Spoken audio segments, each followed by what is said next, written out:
오늘의 사연은 두 아들의 이 행동들 때문에 어머니가 원룸으로 이사를 간 충격적인 이야기입니다.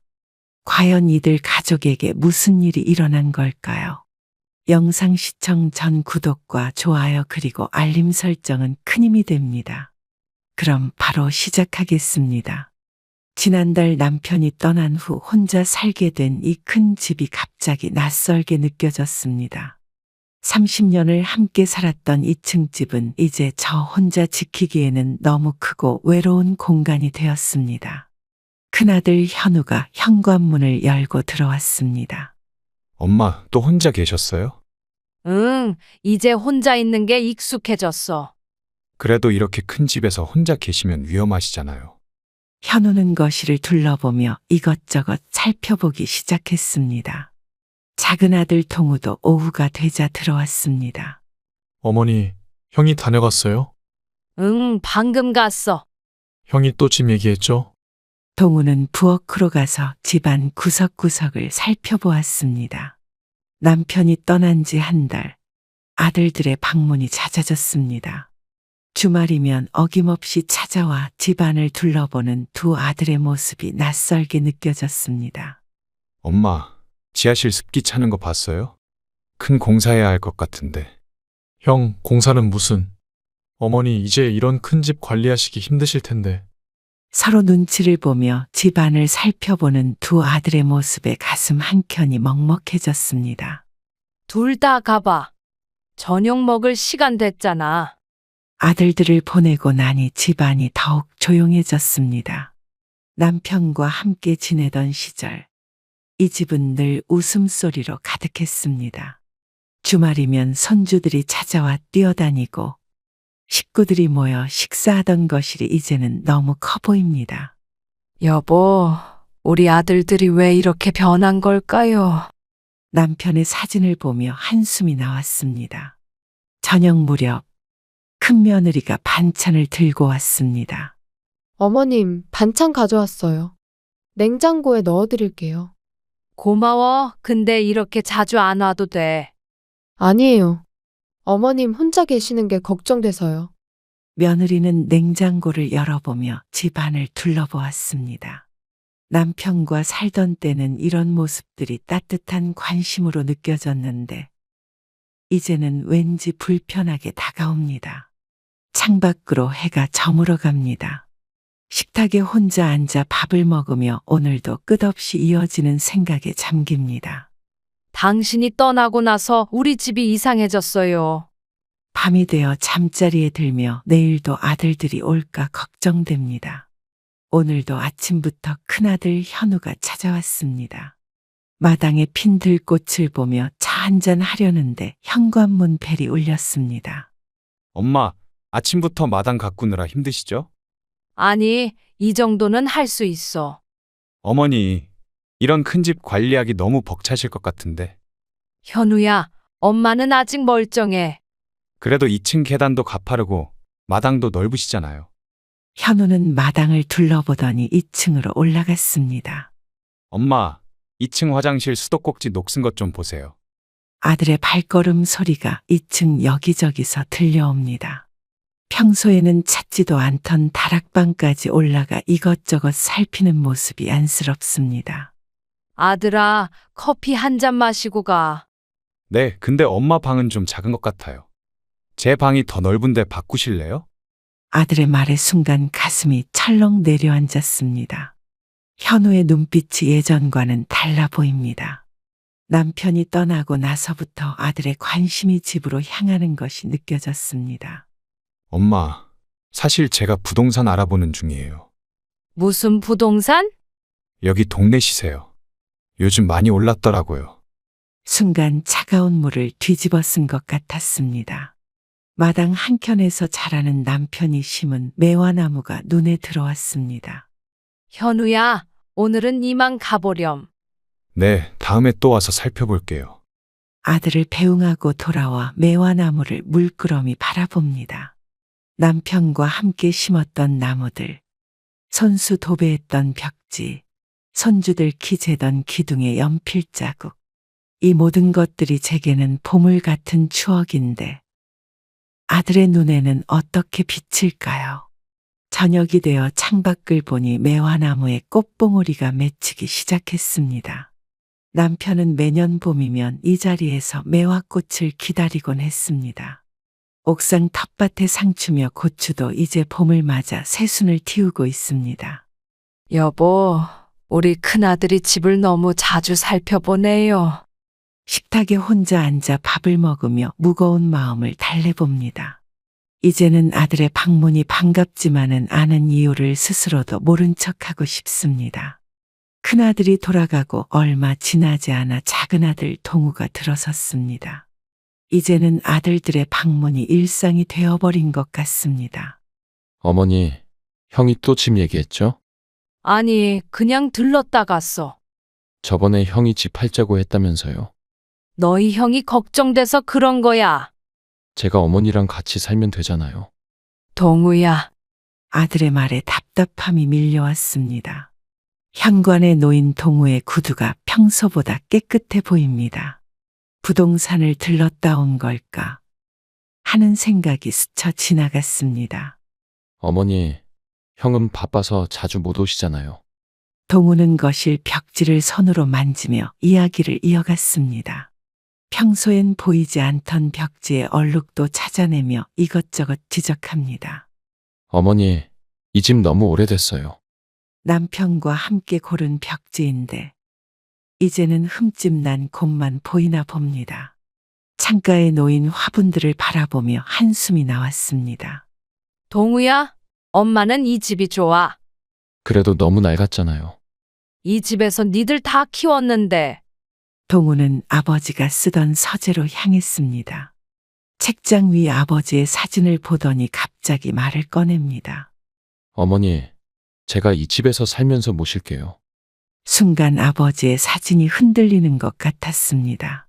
서재의 책들이 먼지를 뒤집어 쓴 채 우리를 바라보고 있습니다. 동우야, 엄마는 아직 혼자 살 수 있어. 그래도 형보다는 제가 더 잘 모실 수 있잖아요.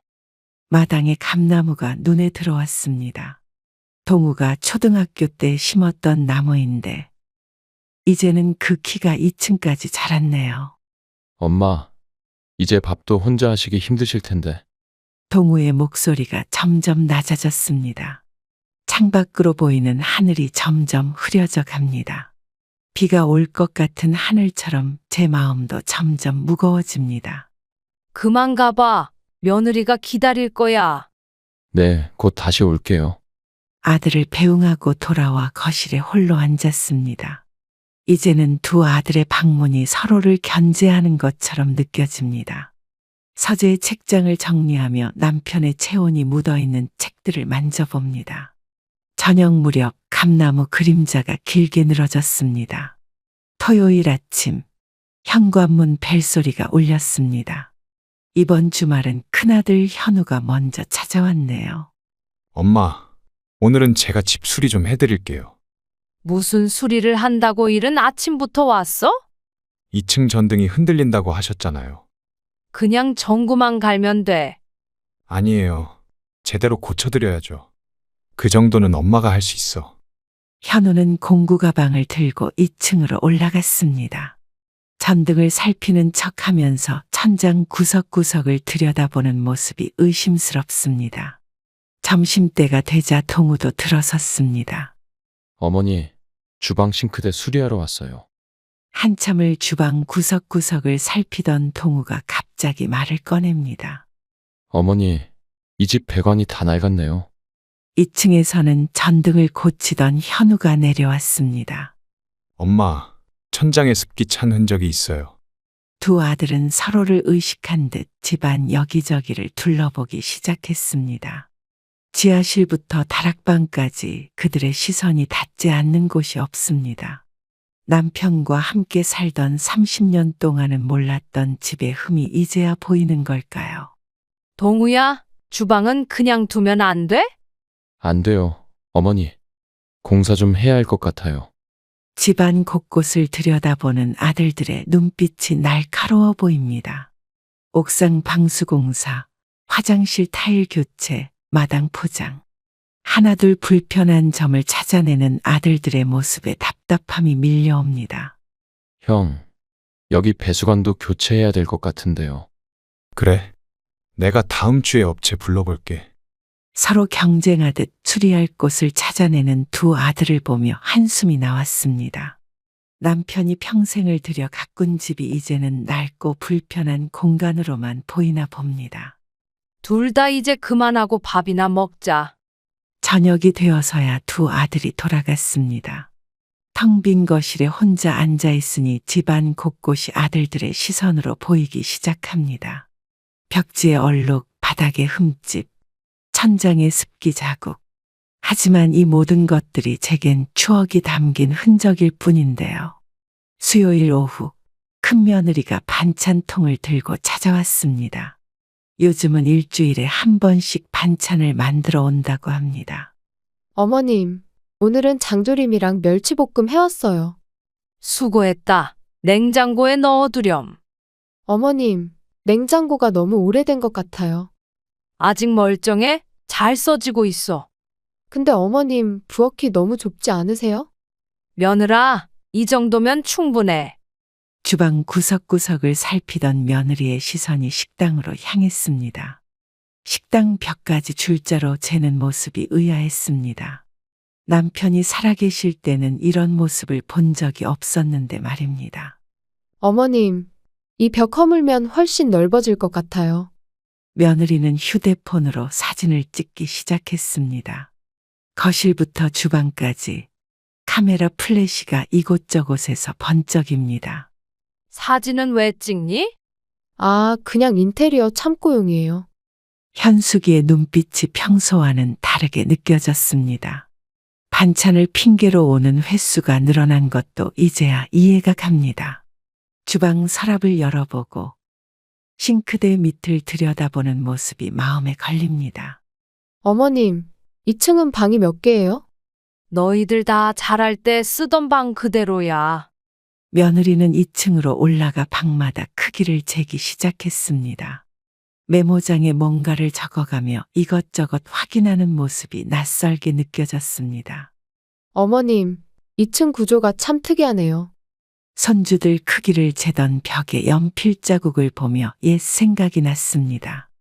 현숙이는 부동산에서 본 듯한 전문가의 눈빛으로 집을 훑어보고 있었습니다. 며느라, 오늘은 이만 가보렴. 네, 다음 주에 김치 담그러 올게요. 며느리를 배웅하고 돌아와 주방에 앉았습니다. 식탁 위에 놓인 반찬통이 왠지 무겁게 느껴졌습니다. 냉장고 문을 열 때마다 며느리의 줄자질이 생각날 것 같습니다. 금요일 오전, 작은 며느리 미경이가 청소도구를 들고 왔습니다. 요즘은 일주일에 2번씩 청소를 도와준다고 합니다. 어머님, 오늘은 서재 정리해드릴게요. 아이고, 괜찮아. 내가 알아서 할게. 제가 해드릴게요. 어머님은 쉬세요. 서재는 그냥 두면 안 되겠니? 어머님, 먼지가 너무 쌓였잖아요. 그래도 아버님 물건이니까 제가 정리해드릴게요. 미경이는 서재로 향했습니다. 책장 앞에서 서류철을 하나씩 꺼내보기 시작했습니다. 남편이 평생 모아둔 서류들을 뒤적이는 모습이 영 불편해 보입니다. 며느라, 남편 서류는 손대지 말아줘.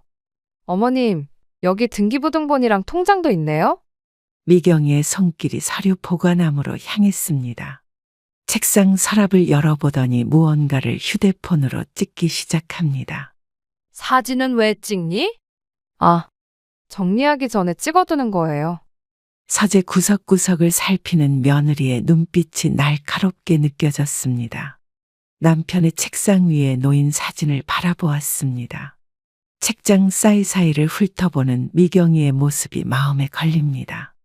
어머님, 이런 중요한 서류들은 제가 보관해 드릴게요.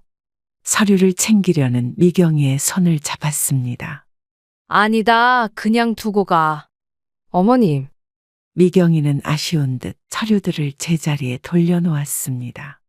책상 위 달력에는 남편의 글씨가 아직도 남아있네요. 미경아, 오늘은 이만하고 가보렴. 네. 다음에 또 올게요. 며느리를 배웅하고 서재로 돌아왔습니다. 남편의 흔적이 고스란히 담긴 이 공간이 더욱 소중하게 느껴집니다. 거실에서 텔레비전을 보고 있는데 마당에서 소리가 들렸습니다. 두 아들이 서로 언성을 높이며 이야기하는 소리였습니다. 형, 이제 그만 좀 해요. 어머니는 제가 모실 거예요. 너는 빚도 있으면서 무슨 소리야? 형이야말로 회사 일도 바쁜데 어떻게 모시려고? 내가 형이니까 당연히 내가 모셔야지. 내가 어머니랑 더 친하다고. 너는 지금 집도 없잖아. 텔레비전 소리를 줄이고 귀를 기울였습니다. 마당 감나무 아래에서 두 아들이 서로를 노려보며 이야기하고 있었습니다. 창문 틈으로 들리는 아들들의 목소리가 점점 커져갑니다. 형, 어머니 통장은 제가 관리할게요. 네가 뭔데? 내가 장남이야. 장남이면 뭐해요? 어머니의 마음은 제가 더 잘 알아요. 너 지금 형한테 말대꾸하는 거야? 두 아들의 모습이 어릴 적 장난감을 가지고 다투던 때와 겹쳐 보입니다.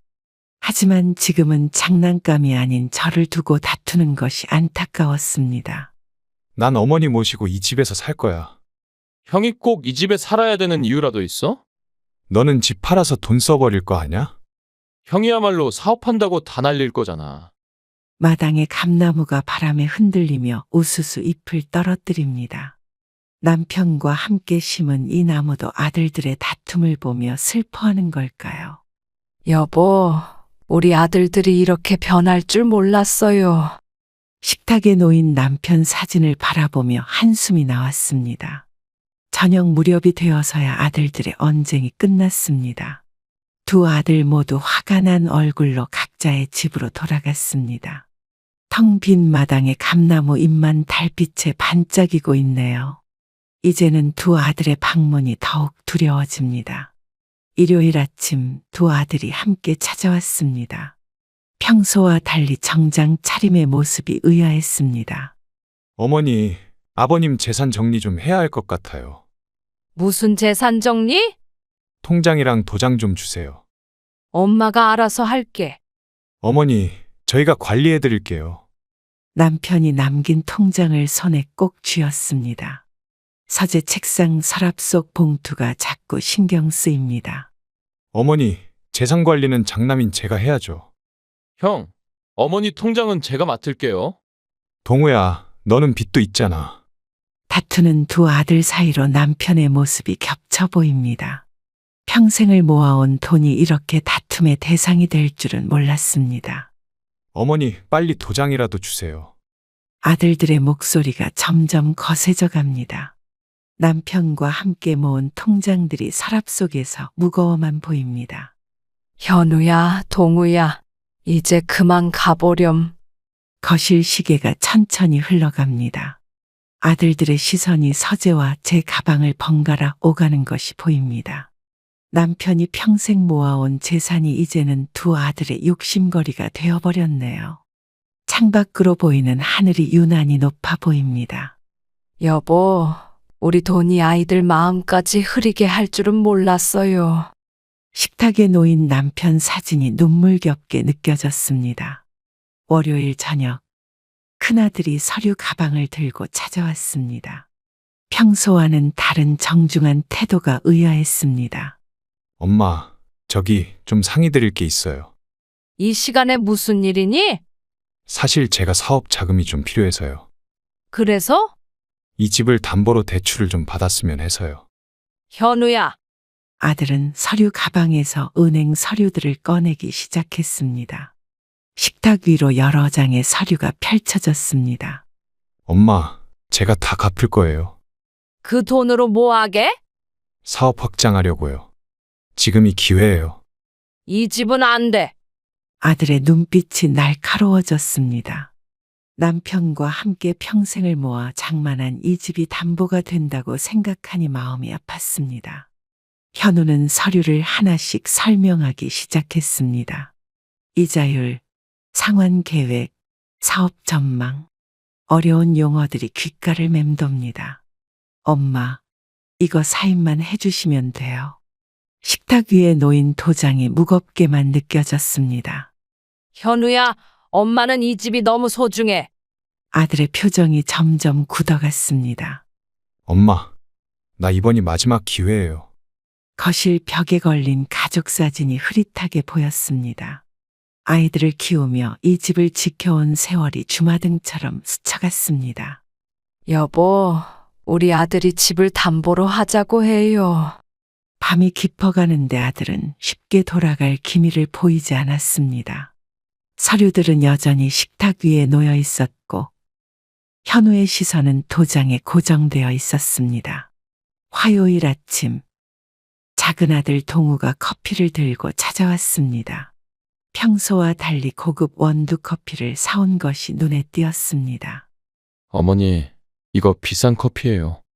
동우야, 이른 아침부터 웬일이니? 어머니, 사실 부탁드릴 게 있어서요. 또 무슨 일이야? 제 명의로는 대출이 안 되는데 어머니 명의로 좀. 커피잔을 들던 손이 멈칫했습니다. 식탁에 앉은 동우의 표정이 어제의 형과 똑같아 보였습니다. 어머니, 제가 꼭 갚을게요. 동우야, 엄마는 그런 거 못해. 어머니, 이번만 도와주세요. 얼마나 필요한데? 5천만 원만 있으면 돼요. 마당에 감나무가 흔들리며 그림자를 들이옵니다. 어릴 적 동우가 심었던 나무인데 이제는 돈 때문에 찾아오는구나 싶어 마음이 아팠습니다. 동우야, 그건 안 될 것 같다. 어머니, 이자는 제가 다 낼게요. 돈 얘기는 그만하자. 동우의 눈빛이 점점 초조해져 갔습니다. 남편이 평생 모은 돈으로 아들의 빚을 갚아주고 싶지는 않았습니다. 어머니, 형한테는 말하지 말아주세요. 동우는 통장을 꺼내며 대출 상담을 받아온 서류를 보여주었습니다. 식탁 위로 펼쳐진 서류들이 마치 함정처럼 느껴졌습니다. 여보, 우리 막내 아들도 이렇게 변했네요. 남편의 사진을 바라보며 한숨이 나왔습니다. 창밖으로 보이는 하늘이 유난히 답답해 보입니다. 아들들이 다녀간 후 며칠 동안 잠을 설쳤습니다. 더 이상 이 집에서는 평온한 삶을 살 수 없을 것 같았습니다. 부동산입니다. 들어오세요. 작은 월세 원룸을 알아보려고요. 어르신 혼자 사시나요? 네, 조용한 곳으로 보여주세요. 근처 신축 원룸이 있는데 보실래요? 중개인의 친절한 목소리가 낯설게 느껴졌습니다. 처음 찾아온 부동산이라 긴장된 마음으로 원룸을 둘러보았습니다. 깔끔한 작은 공간이 오히려 마음에 들었습니다. 투룸도 있는데 보시겠어요? 아니요, 저 혼자니까 원룸이면 충분해요.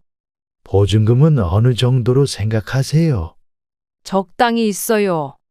이사는 언제쯤 하실 건가요? 부동산 창밖으로 보이는 거리가 새롭게 다가왔습니다. 이곳에서 새로운 삶을 시작한다고 생각하니 설렘도 느껴졌습니다. 여보, 저 이제 작은 집으로 옮기려고요. 남편의 사진을 보며 혼잣말을 했습니다. 몇 군데 더 부동산을 돌아다니며 원룸을 알아보았습니다. 시장 근처의 조용한 골목에 있는 원룸들이 눈에 들어왔습니다. 이 동네는 시장도 가깝고 좋으실 것 같아요. 중개인의 말에 고개를 끄덕였습니다. 마트도 가깝고 버스 정류장도 바로 앞이라 편할 것 같았습니다. 2층 집에서의 삶을 정리하고 작은 원룸으로 옮긴다는 게 쉬운 결정은 아니었습니다. 하지만 이제는 제 삶을 지켜야 할 때인 것 같았습니다. 계약은 언제든 가능하세요. 중개인의 말에 천천히 고개를 끄덕였습니다. 집으로 돌아오는 길, 가을 하늘이 유난히 높아 보였습니다. 시장 근처 원룸을 보기로 한 날입니다. 햇살이 좋은 3층 원룸이 마음에 들었습니다. 보증금 1,000만 원에 월세 50만 원입니다. 계약하고 싶은데요. 바로 계약하실 수 있으세요. 통장이랑 도장 가져왔어요. 신축이라 깨끗하시고 좋으실 거예요. 작은 공간이지만 창문으로 들어오는 햇살이 따뜻했습니다. 남편의 사진 한 장은 이곳에 걸어두어야겠다고 생각했습니다. 이삿짐 센터입니다. 작은 짐만 옮기려고 하는데요. 언제로 예약하시겠어요? 다음 주면 될까요? 원룸 열쇠를 받아들고 나니 새로운 시작이 실감났습니다. 계약서를 쓰는 손이 약간 떨렸지만 마음은 오히려 편안했습니다. 시장 골목을 걸으며 앞으로의 생활을 그려보았습니다. 이제는 아들들의 눈치를 보지 않아도 되겠다는 생각에 마음이 가벼워졌습니다. 남편의 사진을 보며 작은 미소를 지었습니다. 이삿짐 센터와 시간을 조율하면서 새벽에 조용히 떠나기로 했습니다.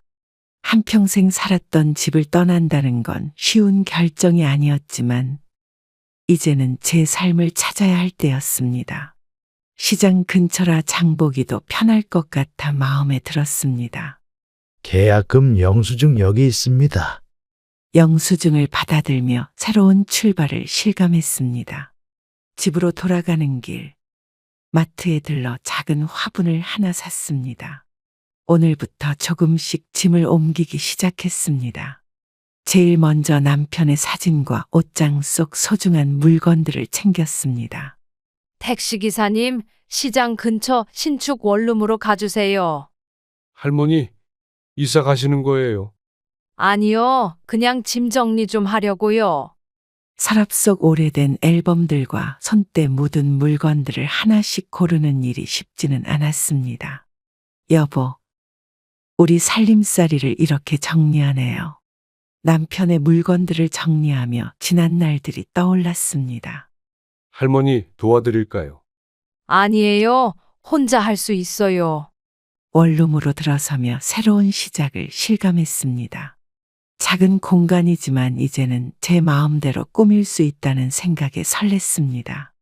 캐리어를 열어 물건들을 하나씩 정리했습니다. 남편의 사진을 침대 맞은편 벽에 걸었습니다. 아들들이 오기 전에 돌아가야 한다는 생각에 서둘러 짐을 정리했습니다. 여보, 이제 우리 둘만의 공간이 생겼네요. 작은 창으로 들어오는 햇살이 따뜻하게 느껴졌습니다. 내일은 또 어떤 물건들을 가져올지 생각하며 집으로 돌아왔습니다. 이제 며칠 뒤면 이 큰 집과도 작별해야 합니다. 아들들 몰래 짐을 옮기는 게 마음 아프지만 이것이 최선인 것 같습니다. 2층 계단을 오르내리며 마지막 날들을 보내고 있습니다. 새벽 4시 어둠 속에서 조용히 일어났습니다. 이삿짐 센터 기사님과 약속한 시간이 다가오고 있었습니다. 기사님, 여기에요. 할머니, 이 시간에 혼자 이사 가시는 거예요? 네, 조용히 가고 싶어서요. 짐은 다 정리해 놓으셨나요? 네, 저 상자들만 옮기면 돼요. 마지막으로 서재에서 중요한 서류들을 챙겼습니다. 남편이 평생 모아온 통장들과 등기부등본을 가방에 넣었습니다. 창문 밖으로 보이는 새벽 하늘이 점점 밝아오고 있었습니다. 여보, 이제 정말 떠나네요.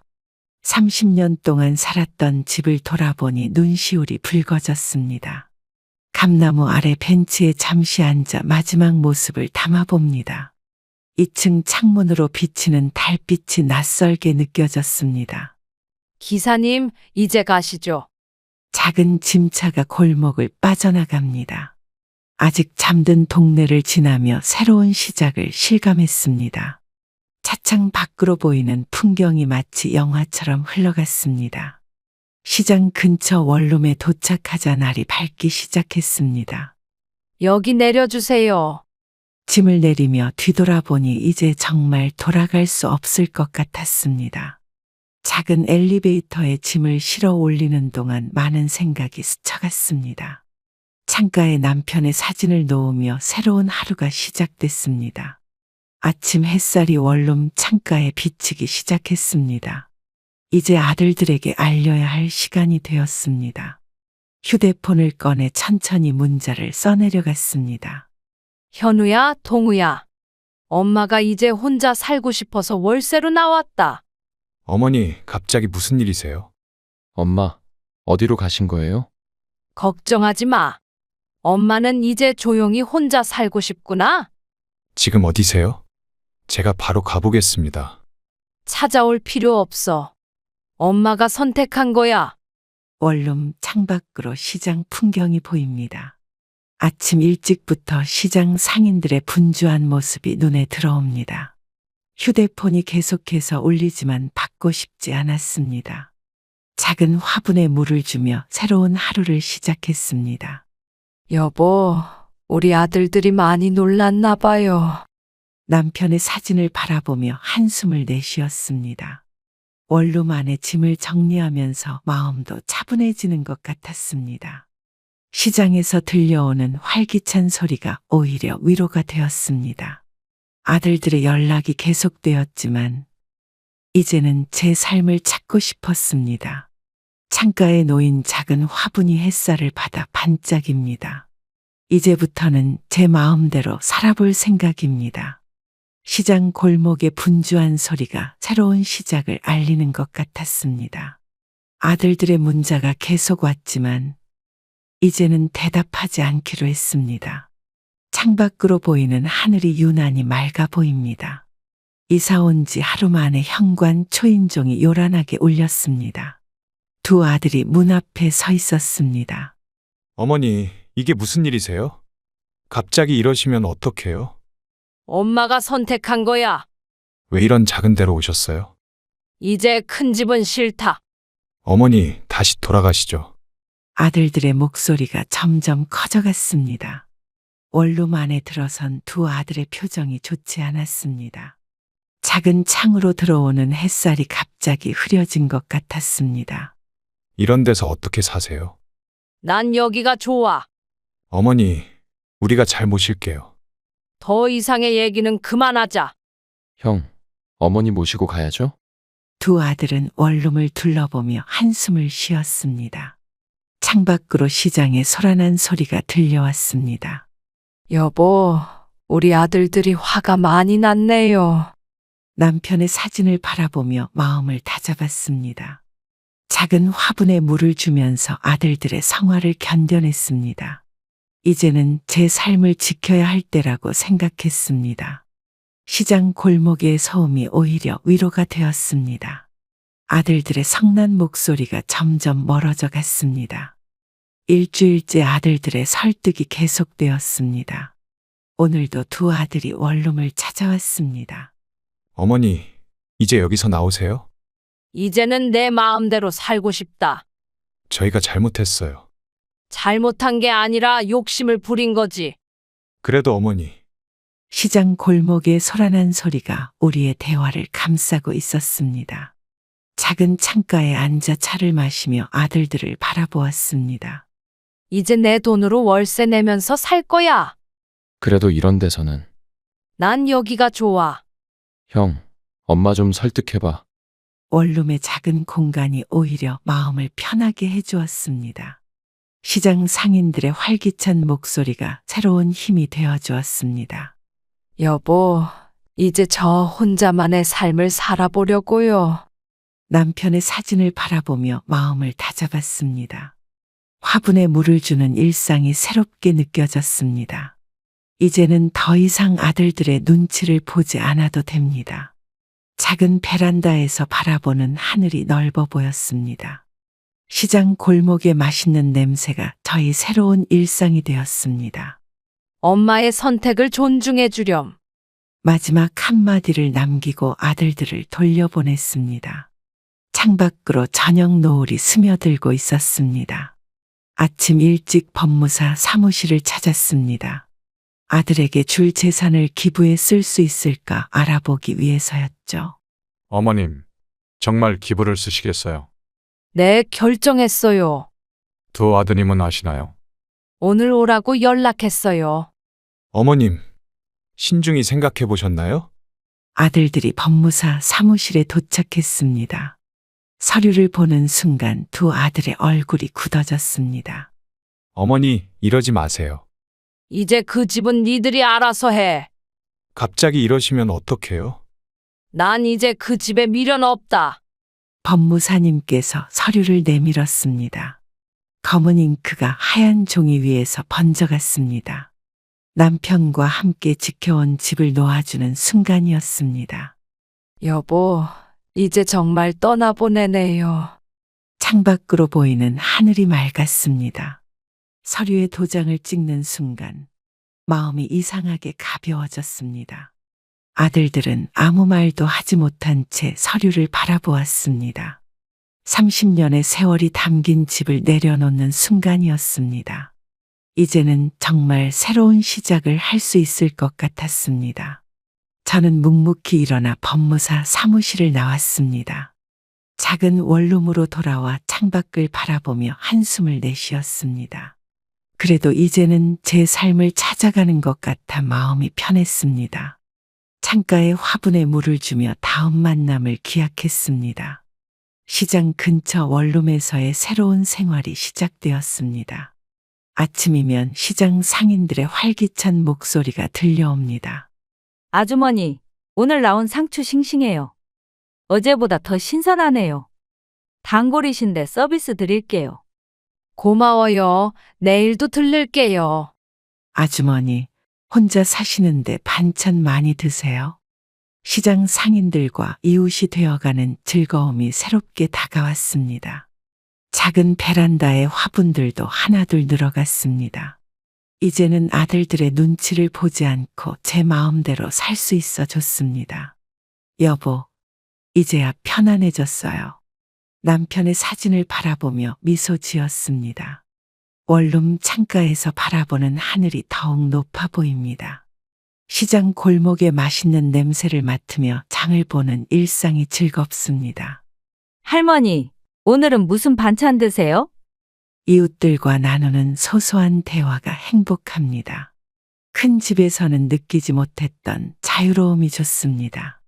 혼자만의 시간을 보내며 찾은 평화가 소중합니다.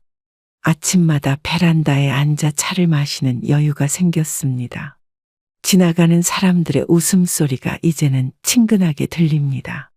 작지만 소중한 제 공간에서 새로운 행복을 찾았습니다.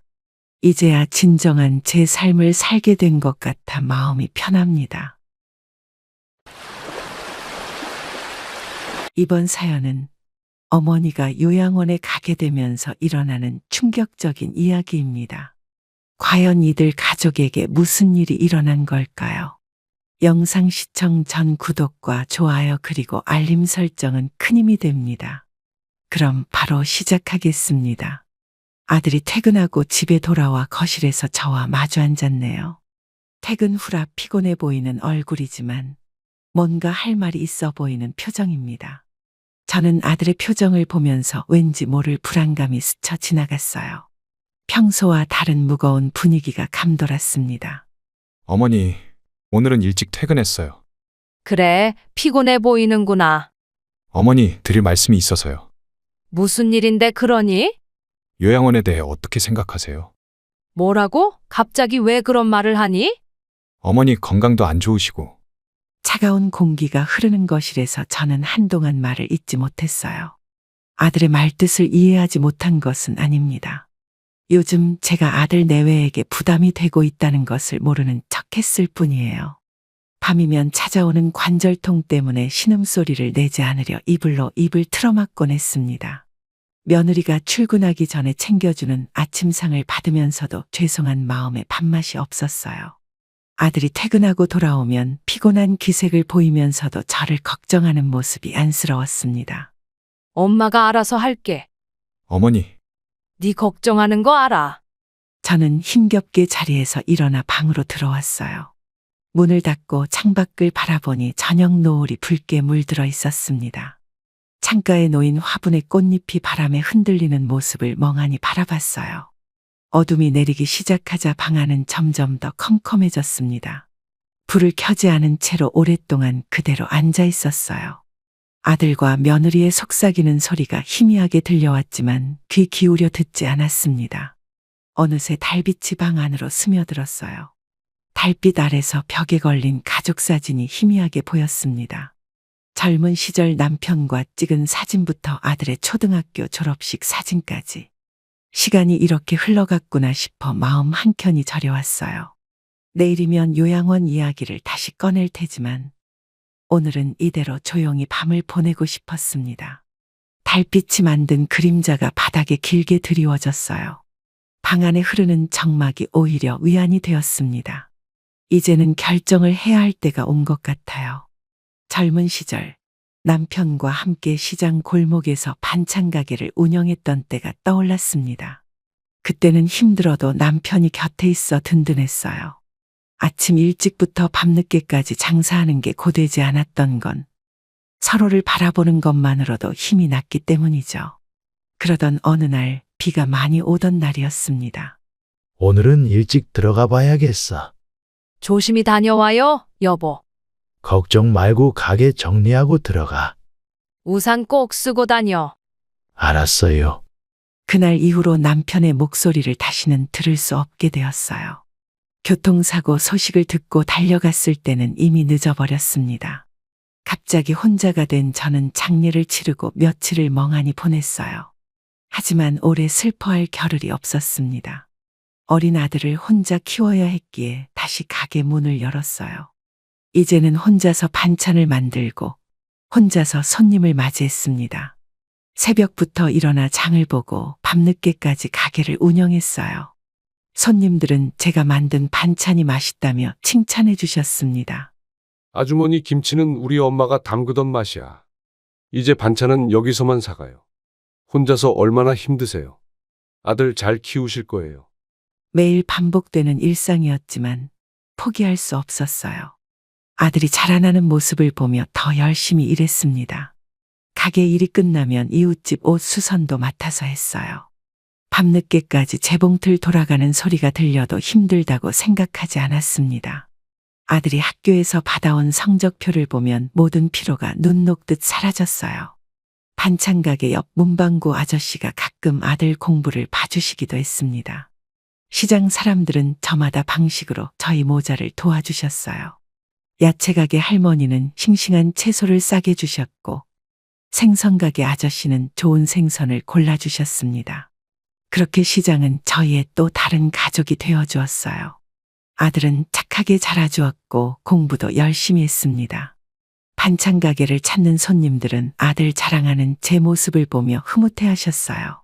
어려운 시절이었지만 이웃들의 따뜻한 정이 있어 버틸 수 있었습니다. 지금도 가끔 그때의 시장 골목이 그립네요. 비가 오는 날이면 남편 생각에 창밖을 바라보게 됩니다.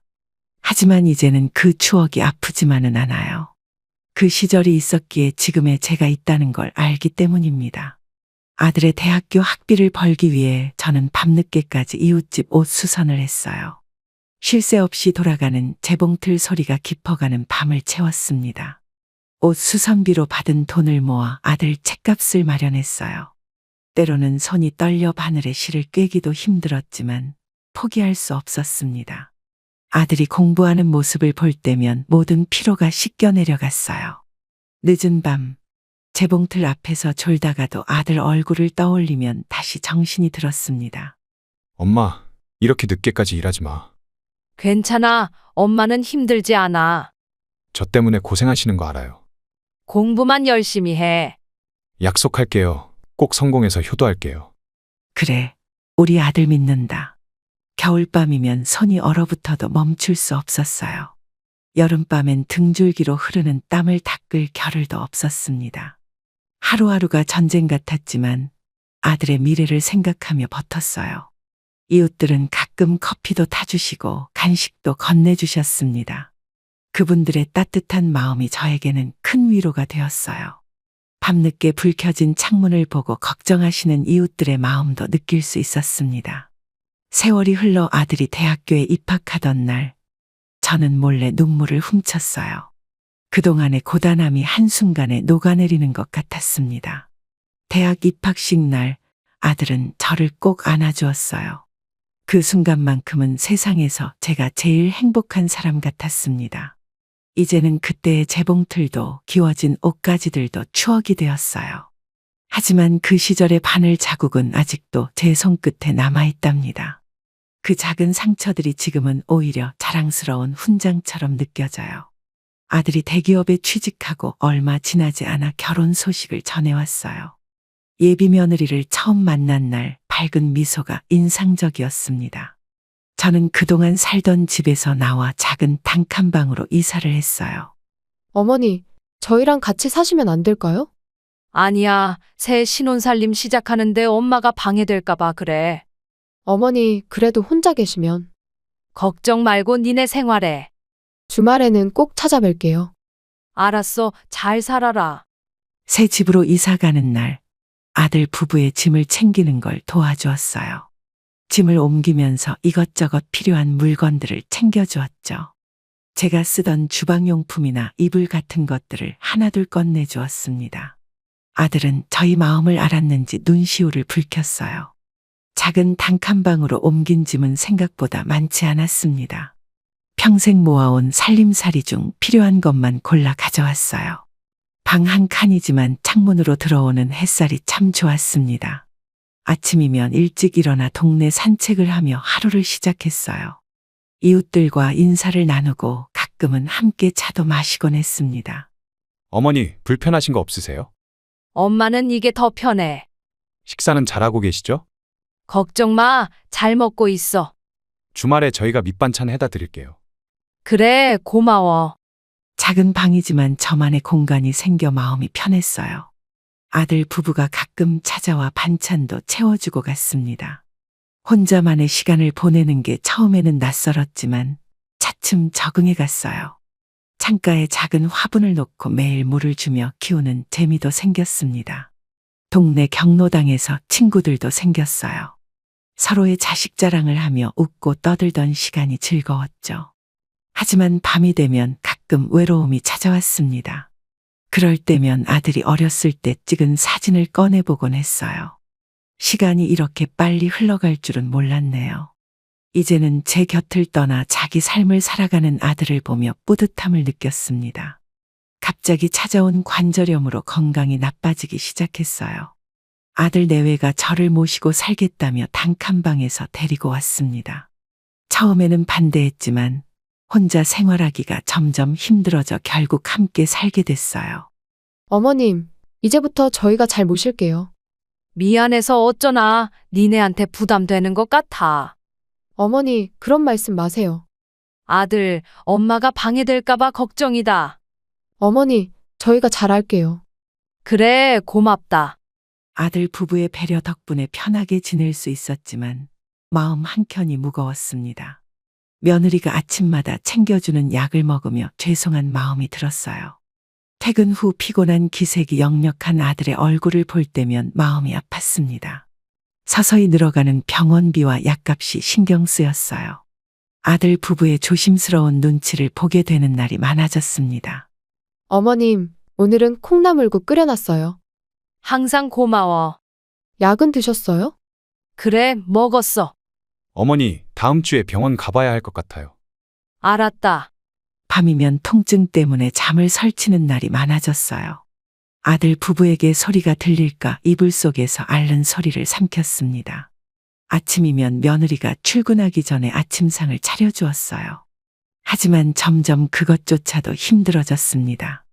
손이 떨려서 그릇을 떨어뜨리는 일이 잦아졌어요.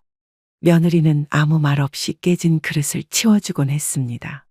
저는 그런 며느리의 뒷모습을 보며 한숨만 내쉬었어요. 식구들이 모두 잠든 밤이면 창밖을 바라보며 생각에 잠겼습니다. 이렇게 살아가는 게 맞는 걸까 하는 고민이 깊어졌어요. 아들 부부의 삶에 제가 짐이 되는 것 같아 마음이 무거웠습니다.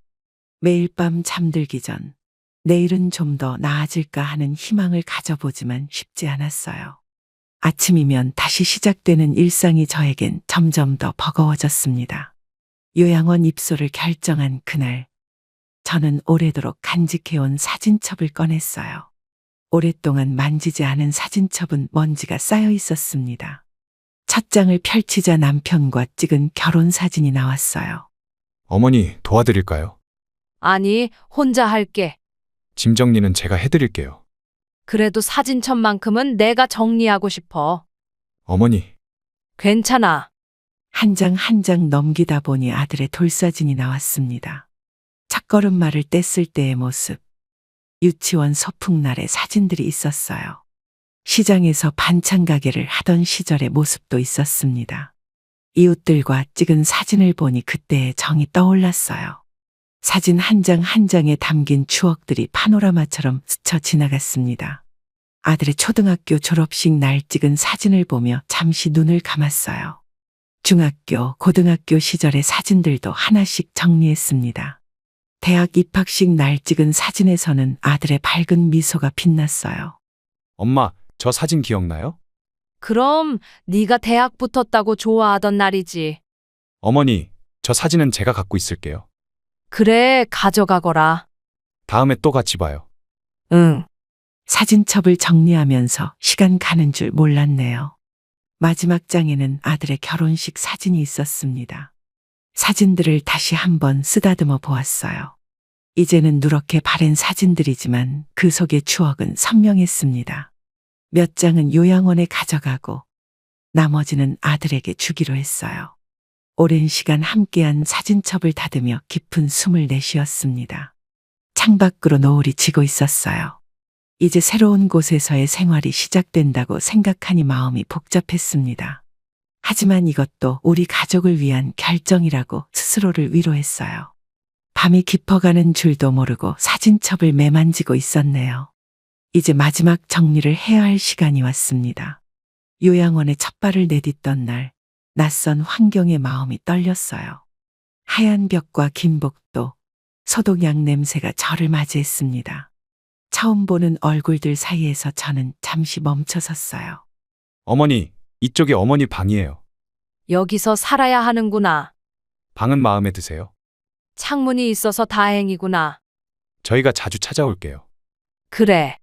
간호사가 친절하게 시설을 설명해 주었지만 귀에 잘 들어오지 않았어요. 창밖으로 보이는 풍경이 너무나 낯설었습니다. 아들 부부가 떠난 후 저는 침대에 홀로 앉아 있었어요. 밤이 되자 더욱 적막이 느껴졌습니다. 처음 겪는 잠자리라 눈을 감아도 잠이 오지 않았어요. 천장의 작은 등을 바라보며 한숨만 내쉬었습니다. 옆방에서 들려오는 할머니의 기침 소리가 더욱 외로움을 느끼게 했어요. 복도를 걸어가는 간호사의 발걸음 소리가 밤새 들려왔습니다. 할머니, 약 드실 시간이에요. 아직 잠이 안 오네요. 처음이라 그러실 거예요. 그런가 봐요. 수면제라도 드릴까요? 아니야, 괜찮아. 베개를 꼭 끌어안고 누웠지만 집이 그리워졌어요. 익숙했던 내 방의 풍경이 자꾸 떠올랐습니다. 창문 너머로 보이는 달빛이 유난히 쓸쓸해 보였어요. 밤이 깊어갈수록 이불이 더욱 차갑게 느껴졌습니다. 아들이 걱정할까봐 전화도 할 수 없었어요. 시계 소리가 유난히 크게 들리는 밤이었습니다. 새벽녘이 되어서야 잠이 들었어요. 아침이 되자 병실 창문으로 햇살이 들어왔습니다. 간호사의 상냥한 목소리로 하루가 시작됐어요. 이제부터 이곳이 저의 새로운 집이 된다고 생각하니 마음이 무거웠습니다. 하지만 이곳에서도 살아가야 한다는 것을 알았어요. 처음으로 맞이하는 요양원에서의 아침이 밝아왔습니다. 옆방의 할머니께서 먼저 말을 걸어주셨어요. 아침 식사 시간에 우연히 마주친 것이 인연의 시작이었죠. 처음에는 어색했지만 비슷한 처지라 그런지 마음이 통했습니다. 여기 앉아서 같이 밥 먹어요. 감사합니다. 어제 들어왔어요. 처음엔 다들 그래요. 곧 익숙해질 거예요. 제가 많이 서툴러서요. 우리 이제 친구하면 좋겠네요. 그러게요. 잘 부탁드립니다. 점차 요양원 생활에 적응해가는 제 모습을 발견했어요. 아침마다 옆방 할머니와 함께하는 체조가 일과가 되었습니다. 복도 끝 휴게실에서 TV를 보며 이야기를 나누는 시간이 즐거웠어요. 서로의 자식 이야기를 하다 보면 시간 가는 줄 몰랐죠. 우리 아들이 어제 전화 왔더라고요. 저도 아들이 주말에 온다고 했어요. 자식들 얘기하니까 웃음이 나네요. 맞아요. 다들 잘 자랐죠. 우리도 이제 편하게 지내요. 그러게요. 이제는 좋은 친구가 생겼네요. 복도를 산책하면서 나누는 대화가 하루의 활력소가 되었어요. 간호사들도 저희를 보며 흐뭇해하셨습니다. 식사 시간이면 서로의 반찬을 나누어 먹기도 했어요. 할머니께서는 제가 좋아하는 김치를 따로 챙겨주시곤 했습니다. 저는 할머니가 좋아하시는 멸치볶음을 나눠드렸어요. 시간이 지날수록 서로를 의지하는 마음이 커졌습니다. 밤에 잠이 안 올 때면 조용히 이야기를 나누었어요. 각자의 추억을 공유하며 웃고 울던 밤들이 쌓여갔습니다. 이제는 요양원이 그리 낯설지 않게 되었어요. 오히려 제 마음의 안식처가 되어가고 있었죠. 새로운 친구가 생긴다는 건 이런 느낌이구나 싶었습니다. 나이가 들어서도 이렇게 소중한 인연이 생길 수 있다는 게 감사했어요. 처음에는 매주 오던 아들의 방문이 점차 뜸해지기 시작했어요. 한 달에 한 번으로 줄어든 방문에도 저는 이해하려 노력했습니다. 달력의 방문 날짜를 동그라미 치며 기다리는 날들이 이어졌어요. 어머니, 이번 주는 회사 일이 많아서. 그래, 바쁘면 다음에 와도 돼. 죄송해요. 다음 주에는 꼭 올게요. 아들, 무리하지 마. 약속한 날짜가 다가올 때마다 저는 더 신경 써서 단장을 했어요. 거울 앞에서 머리도 단정히 빗고 옷매무새도 가다듬었습니다. 아들이 좋아하는 음식을 달라고 간호사님께 부탁드리기도 했어요. 하지만 종종 약속이 미뤄지곤 했습니다. 전화로 미안하다는 말을 전하는 아들의 목소리가 지친 듯 했어요. 저는 괜찮다고 다음에 와도 된다고 위로했습니다. 통화가 끝나면 창밖을 바라보며 한숨을 내쉬었어요. 면회 시간이면 다른 어르신들을 찾아오는 가족들의 웃음소리가 들렸습니다. 복도에 울리는 발자국 소리가 들릴 때마다 혹시 우리 아들인가 고개를 돌렸어요. 하지만 대부분 지나가는 사람들의 발걸음이었죠. 달력의 동그라미는 다음 달로 미뤄지기를 반복했습니다. 옆방 할머니께서는 조용히 제 손을 잡아주셨어요. 시간이 갈수록 아들의 바쁜 일상을 이해하게 되었습니다. 젊은 사람들의 삶이 얼마나 힘든지 알기에 원망하지 않았어요. 그래도 가끔은 보고 싶다는 말을 전화로 전하곤 했습니다. 아들의 목소리만 들어도 위안이 되었어요. 요즘 세상이 많이 바쁘다는 것을 이해하면서도 마음 한켠이 허전했습니다. 면회가 있던 날들의 달력을 넘기며 추억을 되새겼어요. 하지만 이제는 그 페이지를 넘기는 일도 줄어들었습니다. 그래도 저는 아들이 올 날을 기다리며 오늘도 창밖을 바라봅니다. 그러던 어느 날 옆방의 친구가 되어주신 할머니께서 갑자기 돌아가셨어요. 아침에 일어나 보니 할머니의 방이 텅 비어 있었습니다. 간밤에 조용히 떠나셨다는 간호사님의 말씀에 한동안 멍하니 서 있었어요. 저번까지 이야기 나누셨잖아요. 그래, 너무 갑작스럽네. 점심도 같이 드시자고 하셨는데. 할머니가 마지막으로 뭐라고 하셨어요? 내일 봐요. 라고 하셨는데 너무 편안하게 가신 거예요. 할머니와 함께 보냈던 시간들이 주마등처럼 스쳐 지나갔어요. 매일 아침 함께했던 체조 시간이 떠올랐습니다.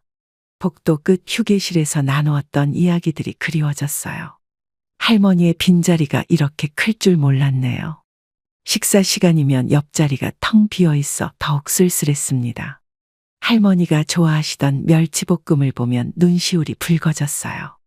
저녁이면 서로의 이야기를 나누던 시간이 그립습니다. 할머니의 방에 새로운 분이 오셨지만 쉽게 마음을 열 수 없었어요. 요양원 생활이 다시 처음처럼 낯설어졌습니다. 미술 치료 시간에도 그림이 손에 잡히지 않았어요. 밤이면 할머니와 나누었던 대화가 귓가에 맴돌았습니다. 잠을 이루지 못하고 창밖만 바라보는 날이 많아졌어요. 간호사님들은 저를 걱정하며 더 자주 찾아와 주셨습니다. 하지만 마음속 빈자리는 쉽게 채워지지 않았어요. 할머니와 찍었던 사진 한 장을 베개 밑에 넣어두었습니다.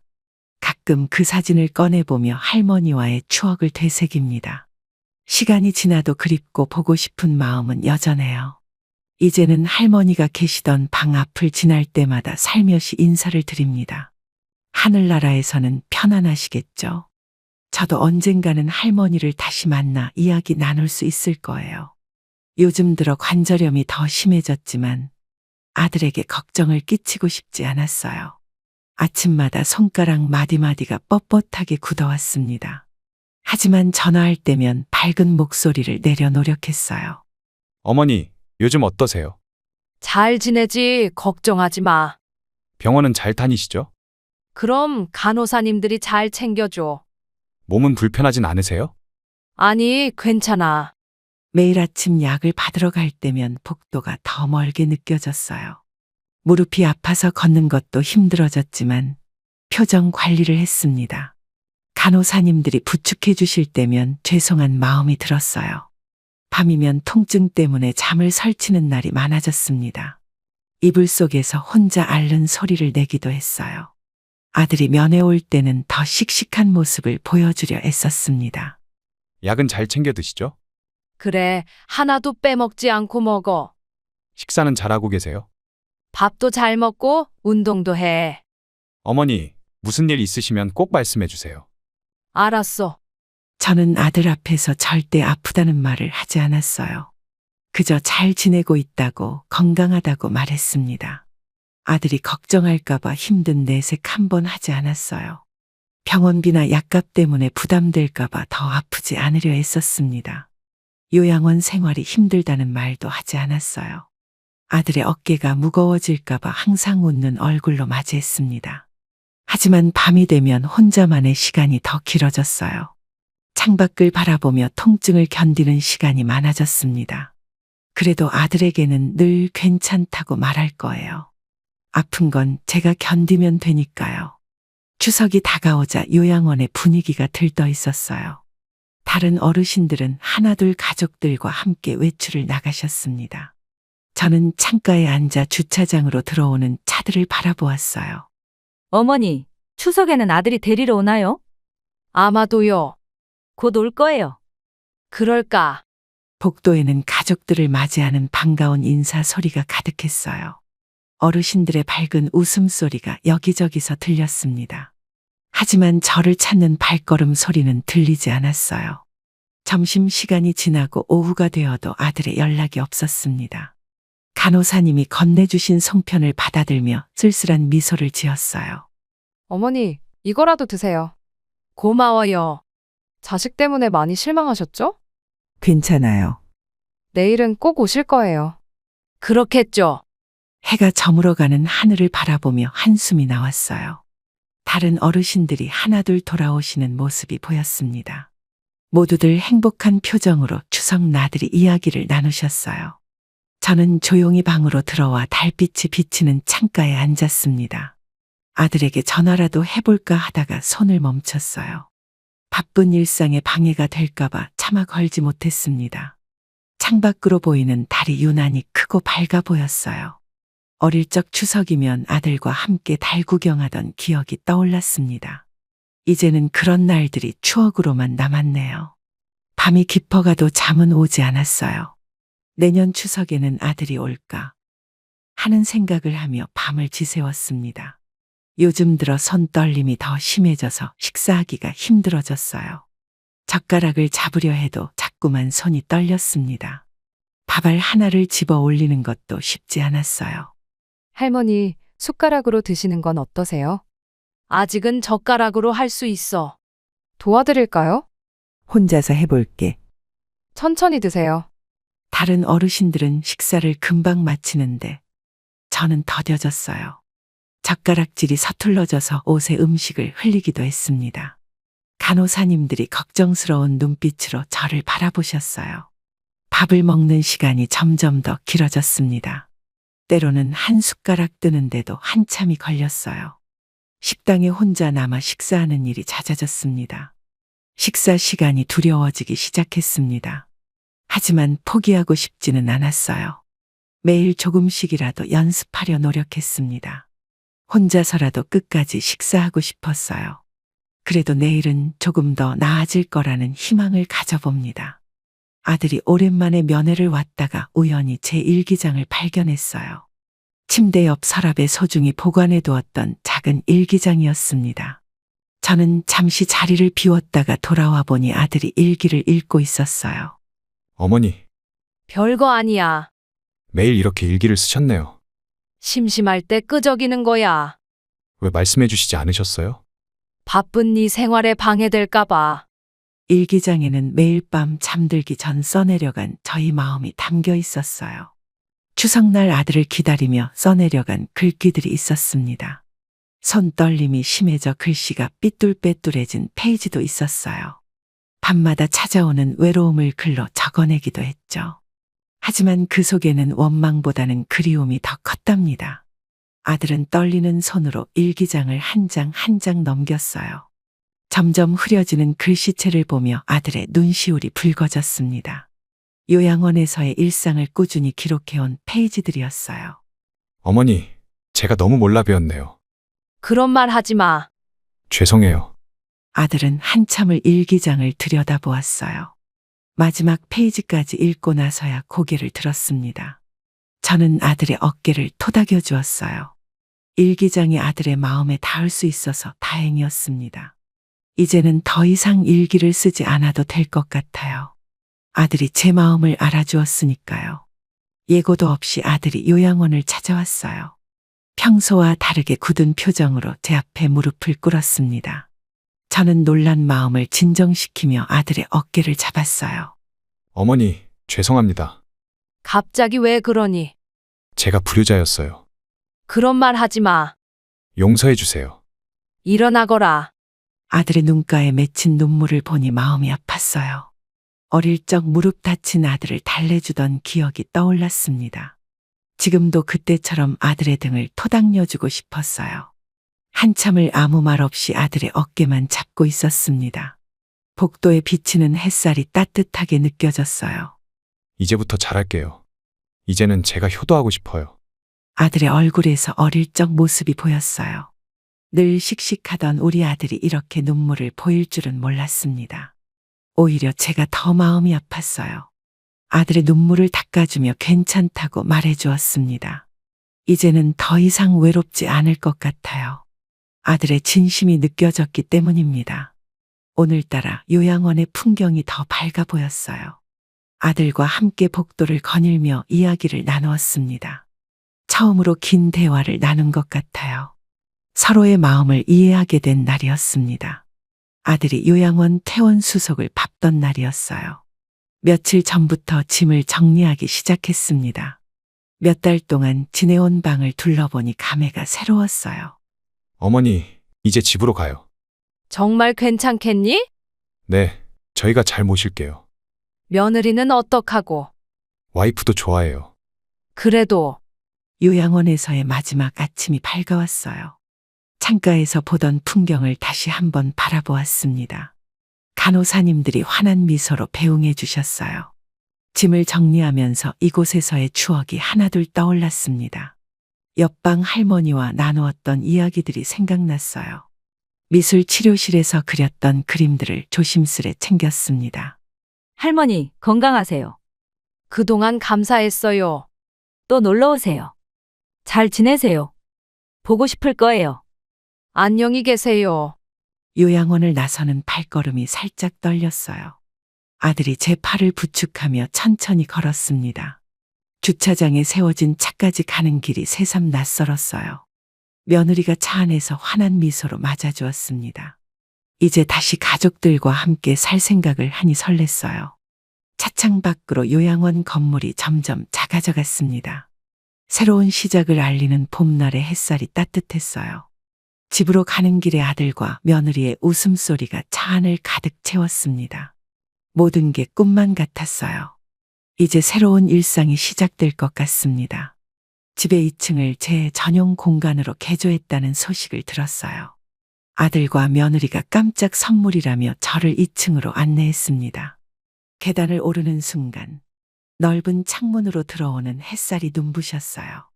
어머니, 마음에 드시나요? 이렇게까지 하지 말지. 이제 여기가 어머니 공간이에요. 너무 큰 방을 주면 어쩌니. 편하게 지내세요. 고맙다. 창문 앞에는 제가 좋아하는 화분들이 놓여 있었어요. 침대 옆에는 작은 책장도 마련되어 있었습니다. 텔레비전 앞에는 푹신한 소파가 놓여 있었어요. 화장대와 옷장도 새로 들여놓았더군요. 욕실도 제가 사용하기 편하게 손잡이를 설치했습니다. 창밖으로 보이는 풍경이 한 폭의 그림 같았어요. 아침마다 해가 뜨는 모습을 볼 수 있을 것 같았습니다. 어머니, 이쪽은 작은 다실이에요. 차도 마실 수 있게 해놨구나. 여기서 손주들이랑 시간 보내세요. 얼마나 들었니? 어머니 행복하셨으면 좋겠어요. 미안하다. 2층 전체를 제 공간으로 만들어준 아들의 마음이 느껴졌어요. 구석구석 세심하게 신경 쓴 며느리의 정성도 보였습니다. 이제는 정말 제 집이라는 느낌이 들었어요. 아들 내외의 마음이 공간 곳곳에 담겨 있었습니다. 이곳에서의 새로운 일상이 기대되었어요. 창밖으로 보이는 하늘이 더욱 푸르게 느껴졌습니다. 새로 맞이할 날들이 설레었어요. 이제 여기가 저희 새로운 보금자리가 될 것 같습니다. 드디어 진정한 제 공간이 생겼네요. 여기서 행복한 시간을 보낼 수 있을 것 같아요. 매일 아침 아들과 함께하는 산책이 새로운 일과가 되었어요. 동네 공원을 한 바퀴 도는 것으로 하루를 시작합니다. 봄에는 벚꽃이, 여름에는 녹음이, 가을에는 단풍이, 겨울에는 하얀 눈이 저희를 반겨주었어요. 어머니, 오늘은 날씨가 좋네요. 그래, 산책하기 딱 좋구나. 어머니 걸음이 훨씬 가벼워지신 것 같아요. 매일 같이 걸어줘서 그런가 봐. 내일은 저쪽 길로 가볼까요? 그래, 새로운 길도 좋지. 아침 산책은 아들과 이야기를 나누는 소중한 시간이 되었어요. 어제 있었던 일도 나누고 오늘의 계획도 이야기했습니다. 가끔은 아무 말 없이 걷기만 해도 좋았어요. 새소리를 들으며 걷다 보면 마음이 평온해졌습니다. 아침 햇살을 받으며 걷는 시간이 하루 중 가장 행복한 순간이에요. 저기 꽃이 예쁘게 폈네. 어머니가 좋아하시는 꽃이죠. 사진 한 장 찍을까? 이렇게 아들이랑 산책하니 좋다. 계절마다 달라지는 풍경을 보는 재미도 쏠쏠했어요. 아들은 제 걸음에 맞춰 천천히 걸어주었습니다. 때로는 벤치에 앉아 잠시 쉬어가기도 했어요. 이런 소소한 일상이 얼마나 감사한지 모릅니다. 매일 아침 같은 길을 걸어도 지루하지 않았어요. 늘 새로운 이야기와 풍경이 저희를 기다리고 있었거든요. 산책을 마치고 집으로 돌아오는 발걸음이 가벼워졌습니다. 아침 산책은 저희 모자의 특별한 약속이 되었어요. 하루를 시작하는 가장 행복한 시간입니다. 이 산책 시간이 오래오래 계속되길 바라요. 주말마다 손주들과 함께 만두를 빚는 시간이 생겼어요. 손주들이 제 방으로 올라와 2층을 가득 채우는 웃음소리가 행복합니다. 작은 손으로 만두피를 동그랗게 만드는 모습이 예쁘기만 해요. 할머니, 이렇게 하는 거 맞아요. 그래, 우리 손주가 솜씨가 좋구나. 저는 할머니처럼 예쁘게 못 만들어요. 괜찮아, 천천히 해보렴. 할머니 만두가 제일 맛있어요. 내일도 또 만들자. 만두소를 넣고 조물조물 빚는 손주들의 표정이 진지해요. 가끔은 만두소가 흘러나와도 즐거운 표정입니다. 서로 누가 더 예쁘게 만들었는지 자랑하는 모습이 귀여워요. 부엌에서 올라오는 만두 굽는 냄새가 온 집안을 채웁니다. 며느리는 아이들과 제가 만든 만두를 정성스레 요리해 주었어요.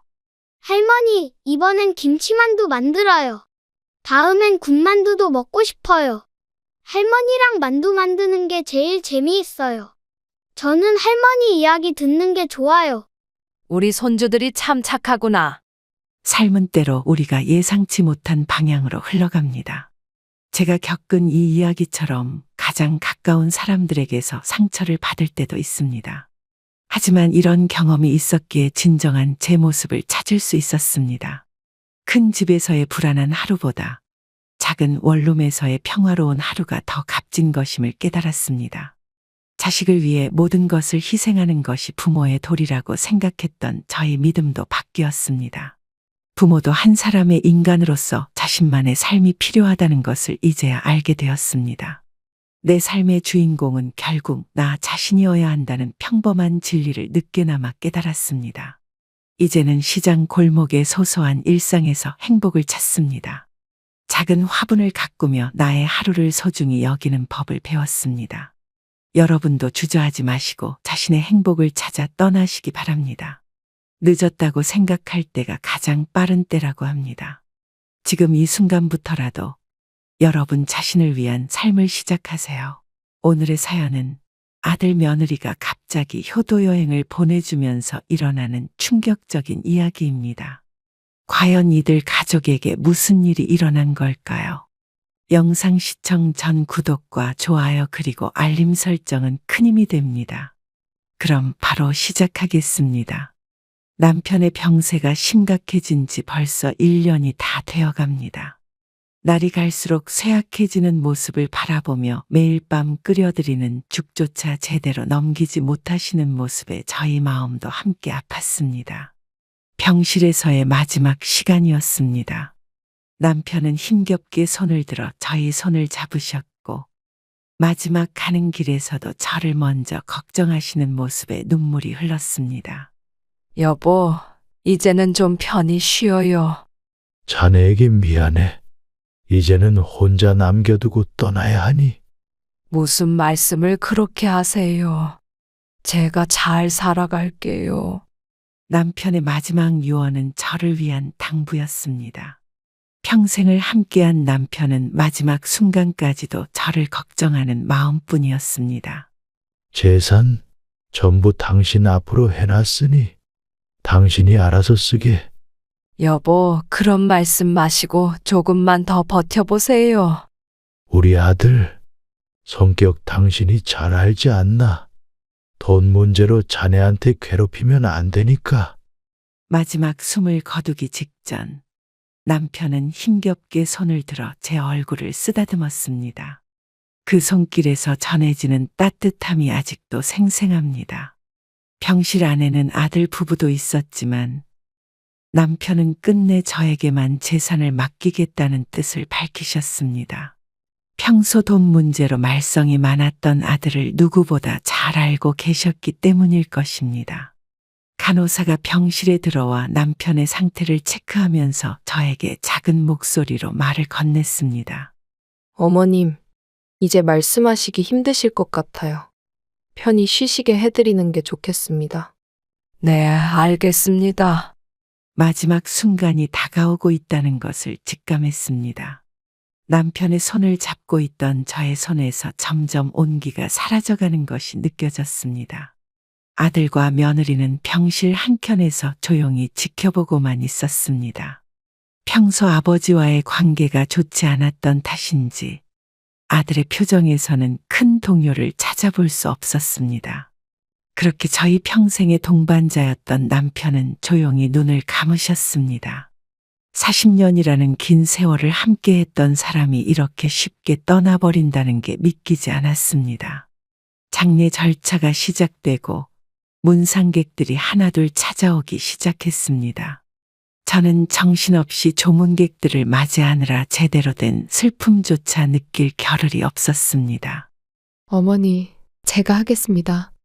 좀 쉬세요. 며느리의 말이 귓가에 맴돌았지만 남편이 마지막으로 당부하신 말씀이 떠올라 마음을 다잡았습니다. 남편의 마지막 유언을 지키기 위해서라도 정신을 차려야 했습니다. 장례식장에서 저는 남편과의 마지막 순간을 떠올리며 홀로 눈물을 훔쳤습니다. 아들과 며느리는 문상객들을 맞이하느라 바빴고 저는 그저 조용히 남편을 보내드릴 준비를 했습니다.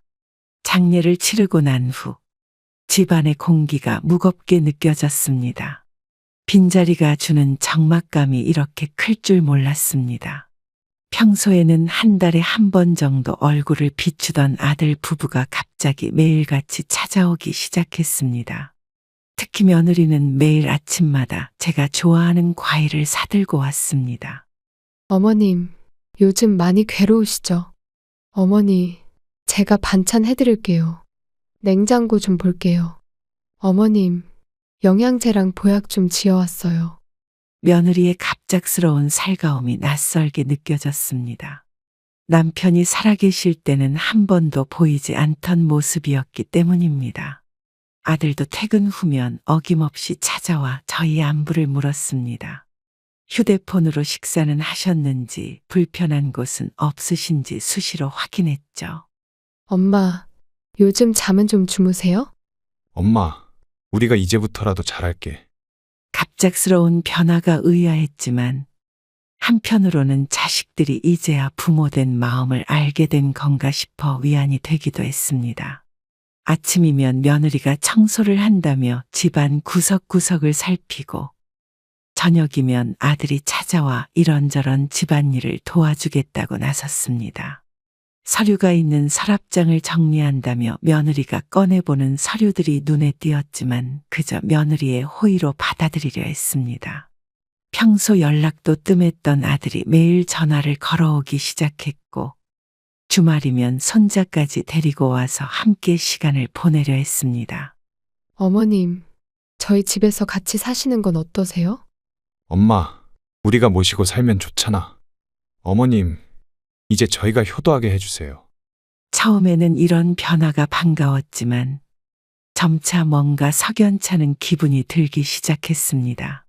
남편의 마지막 당부가 자꾸 떠올랐기 때문입니다. 아들 부부는 주말마다 제가 좋아하는 음식점에 데려가거나 백화점에서 옷을 사주겠다며 적극적으로 나섰습니다. 며느리는 매일 아침 일찍 와서 집안 청소를 도와주겠다며 제 방까지 구석구석 정리하겠다고 했습니다.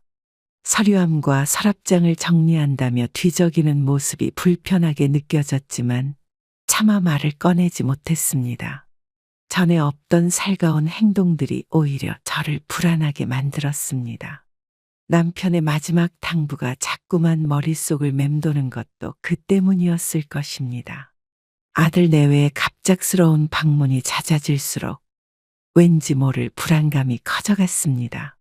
그들의 지나친 관심이 순수한 효심에서 비롯된 것이 아닐지도 모른다는 생각이 들었기 때문입니다. 평소 아들은 돈 문제로 말썽이 많았습니다. 직장을 옮길 때마다 퇴직금을 탕진하고 주식 투자로 목돈을 잃기도 했었죠. 어느 날 아들이 평소와 다른 정장 차림으로 찾아왔습니다. 손에는 두꺼운 사업 계획서를 들고 있었고 뭔가 비장한 표정이었습니다. 엄마, 내가 이번에 좋은 사업 아이템을 발견했어. 이거 한 번만 도와주면 대박 날 수 있어. 초기 투자금만 있으면 3개월 안에 원금의 3배는 벌 수 있다니까. 엄마, 내가 이제는 제대로 해보려고.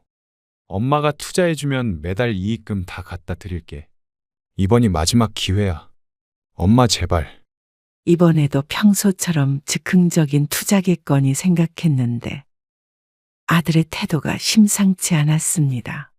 식탁에 펼쳐놓은 사업 계획서를 보니 수입 자동차 딜러십 사업이었습니다.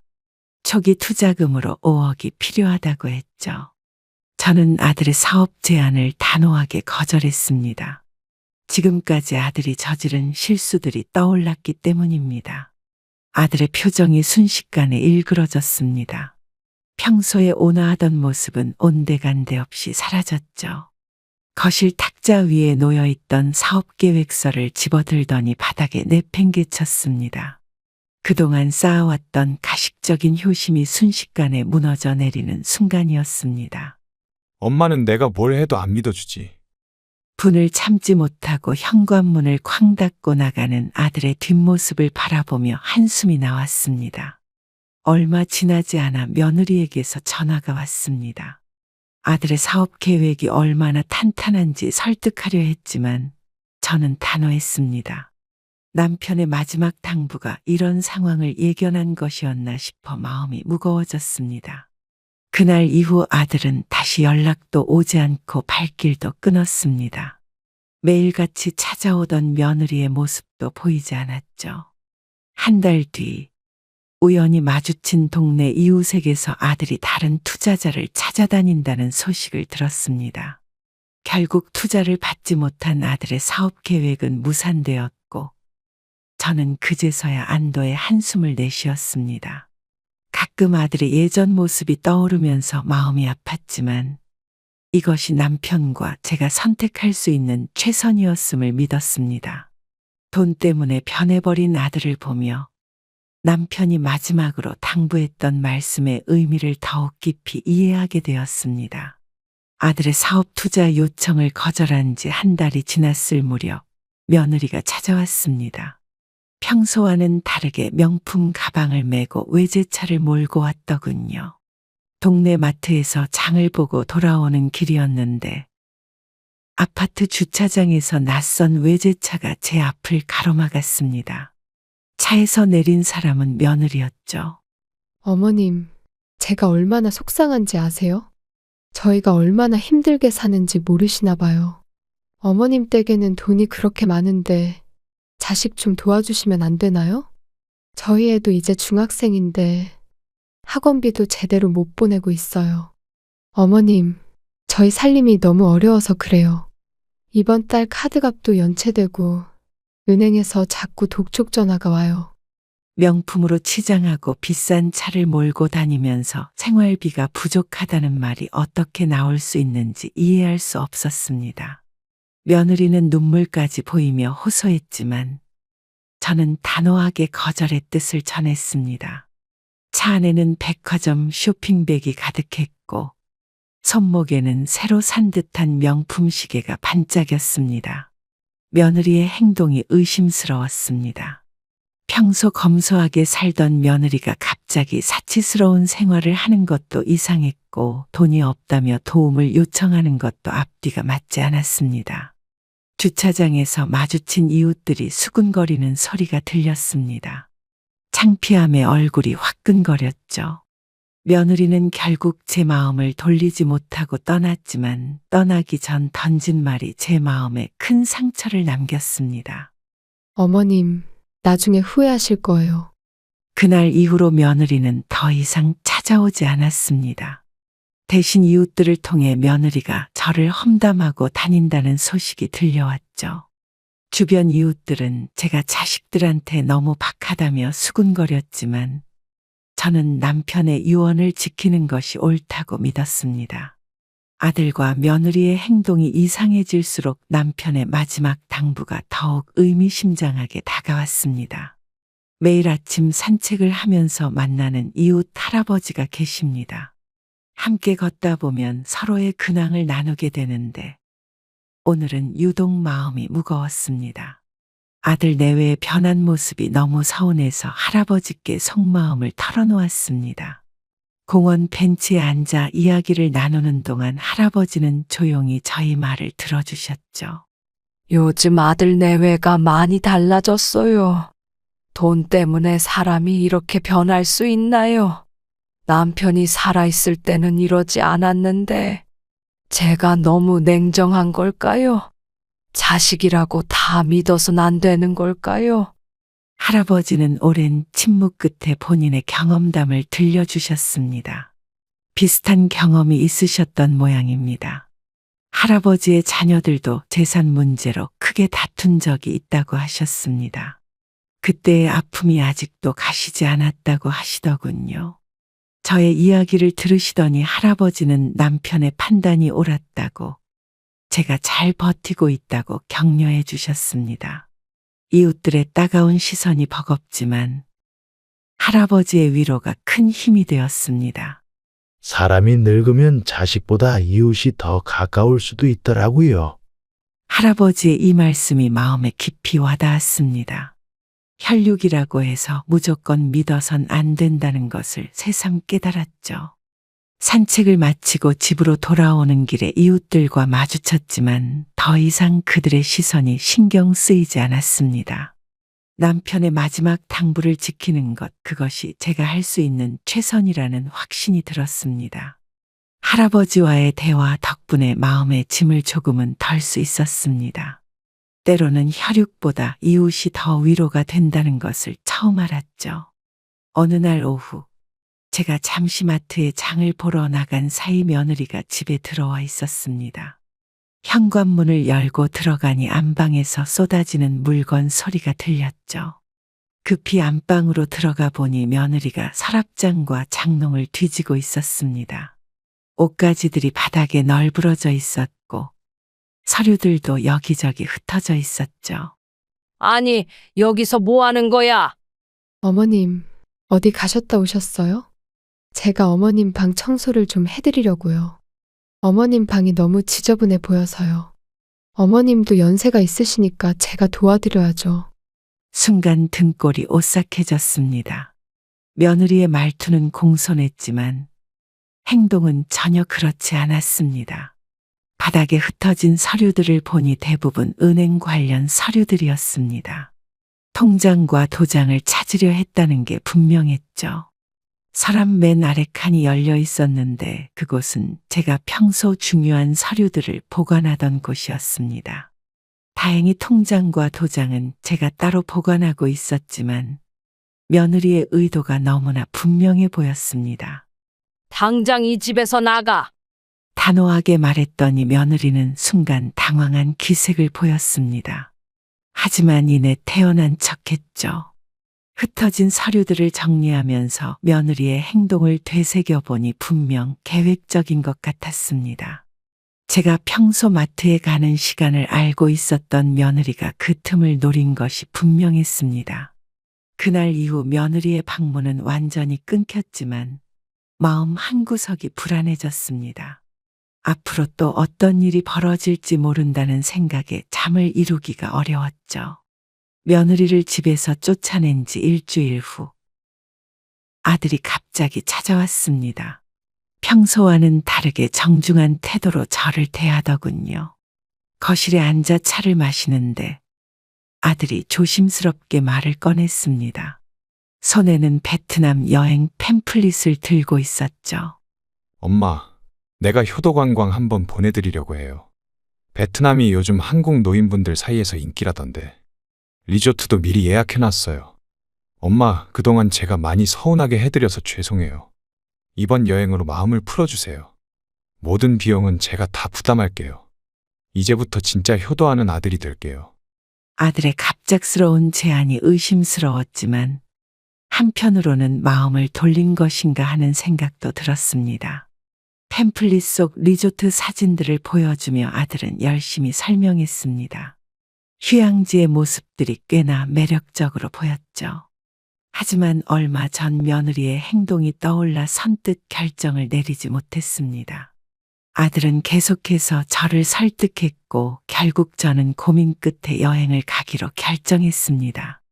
여권도 새로 만들고 짐도 꼼꼼히 챙겼습니다. 오랜만에 해외여행이라 설렘도 있었죠. 이웃들은 자식이 효도 관광을 보내준다며 부러워했습니다. 하지만 저희 마음 한켠에는 여전히 불안감이 자리 잡고 있었죠. 출발 전날 아들은 직접 집으로 와서 여행 준비를 도와주었습니다. 처음으로 진심 어린 효도를 하는 것 같아 보였죠. 하지만 이런 갑작스러운 변화가 오히려 더 큰 경계심을 불러일으켰습니다. 남편의 마지막 당부가 다시 한번 떠올랐죠. 베트남에 도착한 첫날, 아들은 약속대로 호화로운 리조트로 저를 안내했습니다. 공항에서부터 리조트까지 고급 리무진을 타고 이동하는 동안 아들은 계속해서 제 안부를 물었죠. 열대 과일과 음료가 가득한 웰컴 드링크를 마시며 로비에서 체크인을 기다렸습니다. 고급스러운 실내 장식과 친절한 직원들의 모습에 경계심이 조금은 누그러들었죠.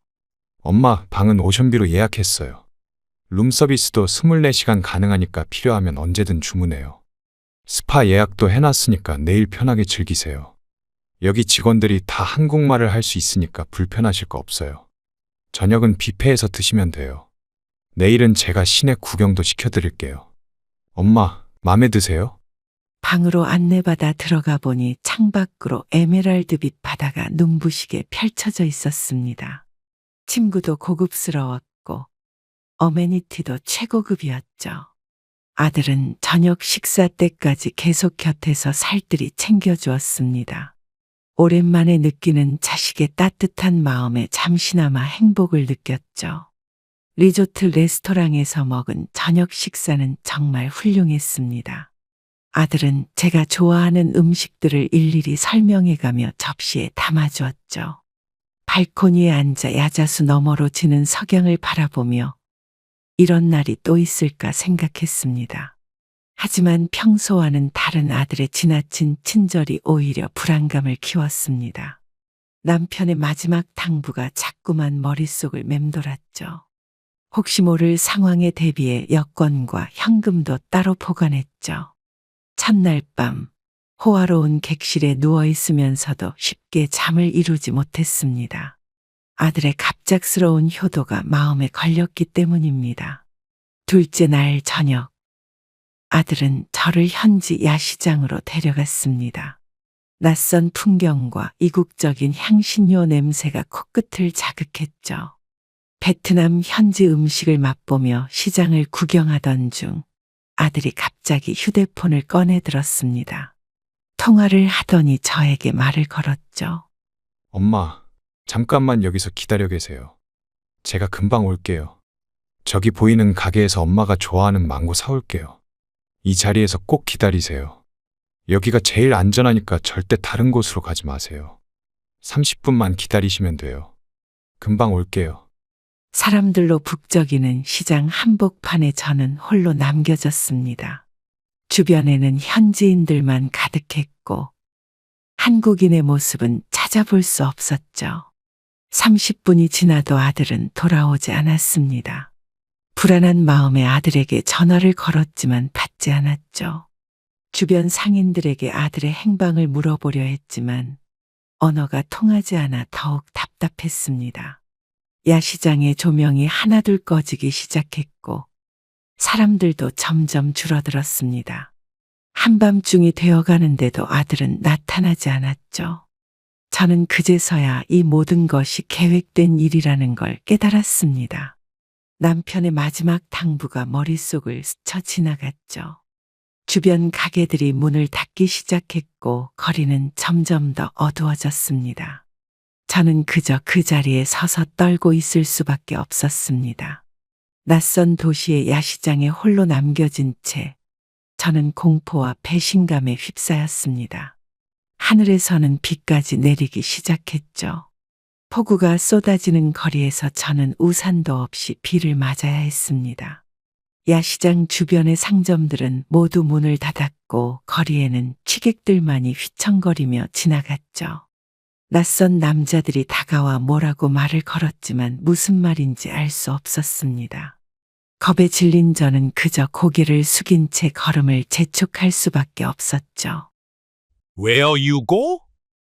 무섭게 생긴 현지인들의 말에 저는 무서워 말걸음을 빠르게 옮겼습니다. 비에 흠뻑 젖은 옷은 몸에 달라붙었고 발은 온통 진흙탕이 되어버렸습니다. 리조트로 돌아가는 길도 알 수 없었죠. 어둠 속에서 간간히 비치는 차들의 헤드라이트 불빛이 더욱 두려움을 자아냈습니다. 모르는 사람들이 차를 세우고 말을 걸었지만 무서워서 다가갈 수가 없었죠. 휴대폰은 이미 베트남에서는 통화가 되지 않았고 와이파이도 잡히지 않았습니다. 그저 손전등으로만 사용할 수 있을 뿐이었죠. 우산을 들고 있는 사람들 틈에서 저는 비를 온몸으로 맞으며 걸었습니다. 한밤중에 베트남 거리는 전혀 다른 모습이었죠. 어둠 속에서 들려오는 알 수 없는 소리들이 저를 더욱 두렵게 했습니다. 거리에 개들이 달려와 짖어대는 소리에 저는 몸을 웅크릴 수밖에 없었죠. 밤이 깊어질수록 거리는 더욱 을씨년스러워졌고 저는 그저 벽에 기대어 앉아 날이 밝기만을 기다려야 했습니다. 이 모든 것이 계획된 일이었다는 것을 깨달으니 아들에 대한 배신감보다는 제 자신이 너무나도 한심하게 느껴졌습니다. 온몸이 떨리고 이가 딱딱 부딪혔지만 그 순간 저는 아무것도 할 수 없었습니다. 그저 날이 밝기만을 기다리며 밤을 지새울 수밖에 없었죠. 그 순간 한 식당 간판이 희미하게 보였죠. 식당 앞에서 망설이고 있을 때 안에서 청소를 하던 주인 아주머니가 저를 발견했습니다. 흠뻑 젖은 제 모습을 보고 황급히 문을 열어주셨죠. 아이고, 어머님 이게 무슨 일이세요? 얼른 들어오세요. 큰일 날 뻔했네요. 어떻게 이런 곳에서 밤을 지새우신 거예요? 어서 이거라도 드셔보세요. 경찰서에 신고부터 해야겠어요. 영사관에도 연락해 볼게요. 걱정 마세요. 제가 도와드릴게요. 따뜻한 국물을 마시며 저는 어젯밤 있었던 일을 이야기했습니다. 주인 아주머니는 제 이야기를 듣고는 즉시 경찰서에 연락을 취해 주셨죠. 얼마 지나지 않아 경찰이 도착했고 한국어 통역사와 함께 제 진술을 받기 시작했습니다. 아들의 계획적인 유기였다는 걸 직감한 경찰은 곧바로 수사에 착수했죠. 식당 주인 아주머니는 영사관과 연락이 닿을 때까지 저를 식당에서 쉬게 해주셨습니다. 덕분에 저는 잠시나마 안정을 찾을 수 있었죠. 영사관 직원이 도착하자 상황은 빠르게 정리되기 시작했습니다. 임시 여권 발급과 귀국 절차가 신속하게 진행됐죠. 경찰은 제 아들의 출입국 기록을 확인했고 이미 한국으로 돌아간 사실을 확인했습니다. 모든 정황이 계획된 범죄였음을 증명하고 있었죠. 식당 주인 아주머니는 제가 한국으로 돌아갈 때까지 식사와 잠자리를 제공해 주셨습니다. 타국에서 만난 은인이었죠. 영사관의 도움으로 귀국 항공권이 발권되었고 저는 다음날 한국행 비행기에 오를 수 있었습니다. 베트남에서의 악몽 같은 하루가 끝나가고 있었죠. 하지만 이제는 한국에서 더 큰 싸움이 저를 기다리고 있다는 것을 알았습니다. 자식과의 전쟁이 시작된 것이었죠. 한국에 돌아온 후 베트남에서의 기억이 악몽처럼 떠올라 잠들기가 힘들었죠. 결국 정신과 치료를 받기로 결심했고 의사 선생님께 모든 이야기를 털어놓았습니다. 상담을 통해 제 마음의 상처를 조금씩 치유해 나갔죠. 이게 다 무슨 짓이야? 내가 뭘 그렇게 잘못했을까? 이러려고 너를 키웠나? 상담 치료를 받으면서도 아들 부부에게 연락을 시도했습니다. 그들의 행동에 대한 설명을 듣고 싶었기 때문이죠. 하지만 아들은 전화를 받지 않았고 문자 메시지도 읽지 않은 채 그대로 두었습니다. 집으로 찾아갔지만 문은 굳게 닫혀 있었죠. 의사 선생님은 제게 법적 대응을 권유했습니다. 이런 일이 다시는 일어나지 않도록 강력한 조치가 필요하다고 하셨죠. 매일 밤 악몽에 시달리면서도 저는 아들 부부를 만나려 노력했습니다. 하지만 그들은 철저하게 저를 피했죠. 심리 상담이 계속되면서 저는 점차 마음의 안정을 찾아갔습니다. 이제는 자식이라는 이유로 용서할 수 없는 일이었기 때문이죠. 겨우 안정을 찾아가던 제 삶이 다시 흔들리기 시작했습니다. 아들 부부의 집을 찾아갔을 때 문이 열렸습니다. 거실에는 아들 부부는 보이지 않았고 아들의 핸드폰만 덩그러니 있었죠. 아들이 집에 놓고 간 휴대폰이었는데 화면이 켜져 있었고 며느리와의 카카오톡 대화가 그대로 보였죠. 처음에는 보지 말아야겠다고 생각했지만 베트남 여행 이야기가 눈에 들어왔습니다. 손이 떨리기 시작했지만 진실을 알아야 했죠. 내용을 본 순간 저는 깜짝 놀라고 말았습니다. 자기야, 보험금 받으려면 이런 식으로 하면 안 되지. 아직 보험 가입한 지 얼마 안 됐잖아. 베트남에서 실종된 걸로 처리하면 돼. 어머님 명의로 된 재산은 다 정리해뒀지? 이번에 꼭 성공해야 해. 걱정 마. 완벽한 계획이야. 문자 내용을 읽는 순간 온몸에 한기가 돌았습니다. 제 목숨을 노리고 계획한 일이었다는 사실이 믿기지 않았죠. 보험금을 노리고 저를 베트남에서 실종시키려 했다는 사실에 머리가 어지러웠습니다. 자식들의 계획이 이렇게까지 치밀했다니요. 휴대폰 속 대화 내용을 사진으로 찍어두었습니다. 이제는 결정적인 증거가 생겼다는 안도감이 들었죠. 그 순간 현관으로 아들과 며느리가 들어왔고 저를 보더니 깜짝 놀라더군요. 현관에서 마주친 순간부터 냉랭한 분위기가 이어졌습니다. 저는 아들과 며느리를 보자마자 그동안 있었던 일들을 말하며 화를 내기 시작했습니다. 짐승보다 못한 놈들 감히 너희가 어떻게 그럴 수 있어? 하지만 아들과 며느리는 마치 남이라도 되는 것처럼 저를 대했죠. 지금 와서 무슨 할 말이 있다고 왔어요? 귀국했으면 됐잖아. 뭘 더 바라는데? 엄마가 너무 하시는 거 아니에요? 우리도 이제 그만 좀 놔주세요. 이제 와서 이러시면 어떡해요? 우리도 살기 바쁜데 그만 좀 하시죠. 이제 그만 가시죠. 아들의 차가운 말투에 온몸이 떨렸습니다. 이런 대우를 받으리라고는 상상도 하지 못했죠. 며느리는 거실 소파에 앉아 휴대폰만 들여다보며 저를 완전히 무시했습니다. 마치 제가 없는 사람인 것처럼 행동했죠. 아들은 계속해서 귀국했으니 더 이상 할 말이 없다는 식으로 말을 돌렸습니다. 마치 제가 불필요한 문제를 만드는 것처럼 대했죠. 그들의 냉담한 태도를 보며 저는 더 이상의 대화가 무의미하다는 것을 깨달았습니다. 이제는 정말 법의 도움이 필요한 때라고 확신했죠. 집을 나서는 순간 저는 변호사를 찾아가기로 결심했습니다. 이제는 자식이라는 이유로 용서할 수 없는 일이었기 때문입니다. 그들의 태도는 오히려 제 결심을 더욱 굳건하게 만들었습니다. 이대로 넘어갈 수 없다는 확신이 들었죠. 지하철을 타고 돌아오는 길, 저는 법률 사무소들의 연락처를 검색하기 시작했습니다. 이제는 말이 아닌 법으로 해결해야 할 때였죠. 모든 것이 계획적이었다는 게 명백해졌죠. 경찰은 증거를 검토한 후 즉시 수사에 착수했습니다. 보험 사기 미수와 함께 존속살해 미수 혐의까지 적용된다고 했죠. 저는 그 자리에서 아들 부부를 고소했습니다. 이제는 돌이킬 수 없는 강을 건넌 것입니다. 대형 로펌을 찾아가 상담을 받았습니다. 변호사는 제가 가져간 증거들을 하나하나 꼼꼼히 검토했고, 이는 명백한 범죄라고 단정지었죠.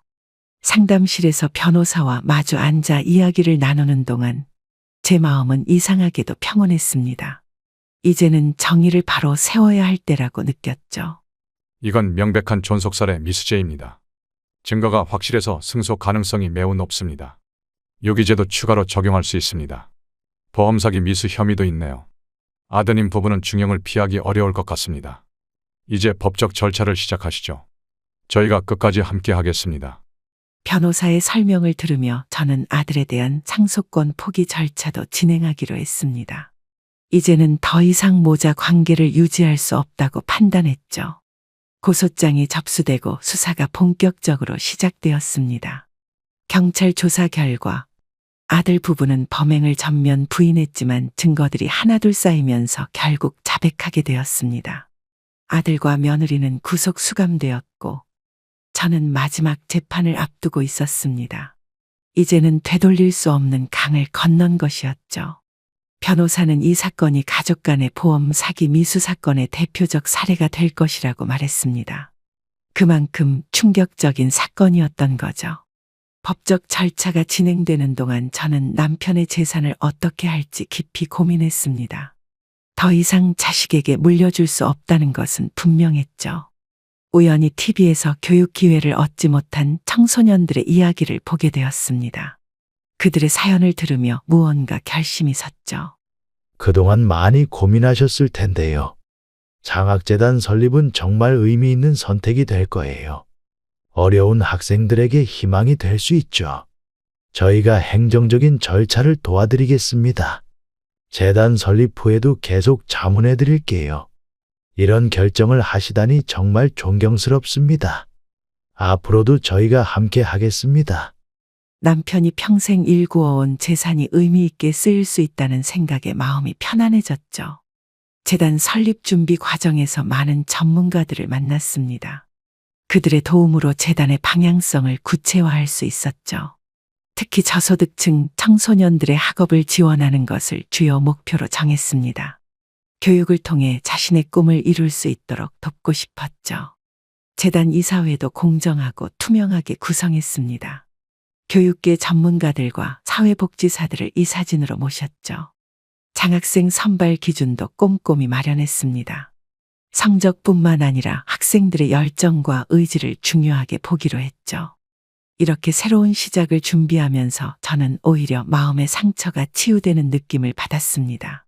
제 인생에서 가장 큰 아픔이 오히려 누군가에게 희망이 될 수 있다는 사실이 위로가 되었죠. 마침내 재판 선고일이 다가왔습니다. 법정에서 아들과 며느리를 마주하는 순간 이상하게도 마음이 담담했죠. 재판장이 입장하고 선고가 시작되었습니다. 법정 안은 숨막히는 긴장감이 감돌았고 저는 묵묵히 재판장의 목소리에 귀를 기울였죠. 피고인들의 범행은 매우 계획적이고 반인륜적입니다. 자식이 어머니를 해치려 한중대한 범죄입니다. 증거가 명백하여 범죄 사실이 인정됩니다. 피해자와의 관계를 고려할 때 엄중한 처벌이 불가피합니다. 이상 선고를 마치겠습니다. 선고가 끝난 후 아들과 며느리는 수갑을 찬 채 호송차로 이송되었습니다. 마지막까지 제 눈을 피하는 모습이 안타까웠죠. 법정을 나서는 순간 지난 시간들이 주마등처럼 스쳐 지나갔습니다. 출산의 고통부터 키워온 세월이 모두 허상이었던 것만 같았죠. 변호사는 이 판결이 비슷한 사건의 선례가 될 것이라고 했습니다. 가족 간의 보험 사기를 엄중히 처벌한 첫 사례라고 했죠. 재판이 끝나고 집으로 돌아오는 길, 저는 이상하게도 후회되지 않았습니다. 이것이 옳은 선택이었다는 확신이 들었죠. 이제 더 이상 아들이라는 이름으로 불릴 수 없는 사람을 보내며 저는 새로운 삶을 시작하기로 결심했습니다. 법원 앞을 떠나며 이제야 남편의 마지막 당부를 완벽하게 지켜냈다는 생각이 들었습니다. 저의 선택이 앞으로 비슷한 상황에 처한 부모들에게 용기가 되길 바라는 마음이 들었습니다. 오랜 친구가 제주도에서 전화가 왔습니다. 대학 시절부터 인연을 이어온 친구인데 제 사연을 듣고는 곧바로 연락을 해온 거였죠. 지금까지의 일들을 털어놓으니 친구는 제주도로 이사를 제안했습니다. 새로운 시작을 하기에 좋은 곳이라고 했죠. 서울에서 너무 마음고생 많았잖아. 여기서 새로 시작하는 건 어때? 내가 정착할 때까지 도와줄게. 바닷가 근처에 좋은 집들이 많아. 여기 사람들은 다들 순수해. 이제는 네 인생을 살 때야. 친구의 제안을 듣고 있자니 가슴이 뭉클해졌습니다.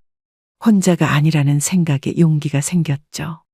친구가 추천해준 마을은 조용하고 평화로워 보였죠.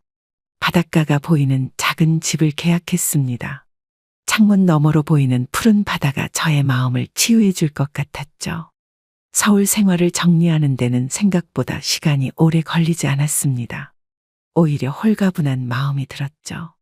이사 날짜가 정해지고 저는 새로운 삶에 대한 기대감으로 가득 찼습니다. 이제야 진정한 새 출발을 할 수 있겠다는 생각이 들었죠. 새로운 터전에서 시작할 제 인생의 이막을 생각하니 설렘이 밀려왔습니다. 이제는 저를 위한 삶을 살 수 있을 것 같았죠. 저는 한 가지 결심을 더 하게 되었습니다. 재단의 설립 목적을 더 넓히기로 한 것이죠.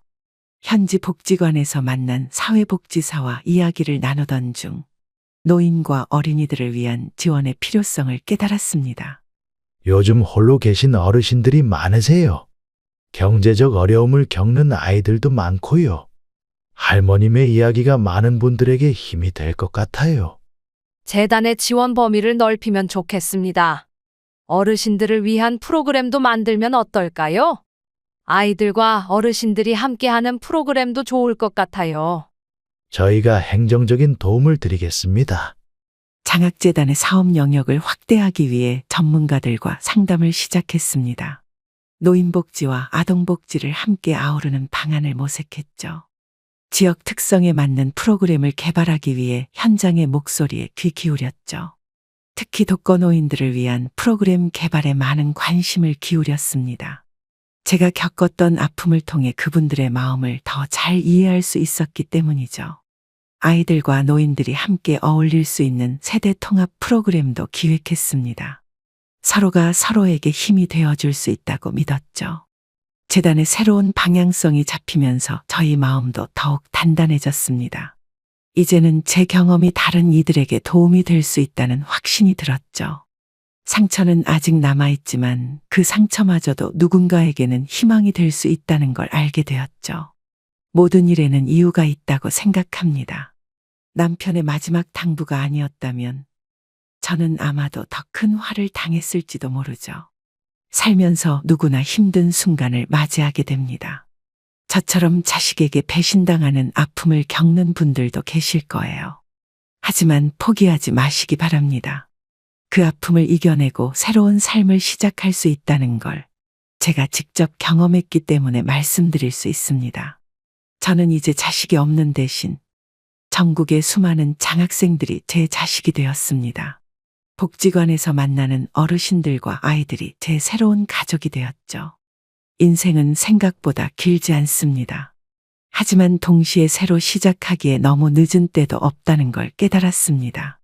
누군가는 제게 왜 그렇게 강하게 대처했냐고 물어봅니다. 저는 이렇게 답합니다. 아무리 자식이라도 때로는 용서받지 못한 이유도 존재합니다. 우리 모두는 행복해질 자격이 있습니다. 그 행복을 위해 때로는 단호한 결단도 필요하다는 것, 그것이 제가 이 긴 여정을 통해 배운 가장 큰 교훈입니다. 그럼 오늘도 복된 하루 되시길 기원하겠습니다. 감사합니다.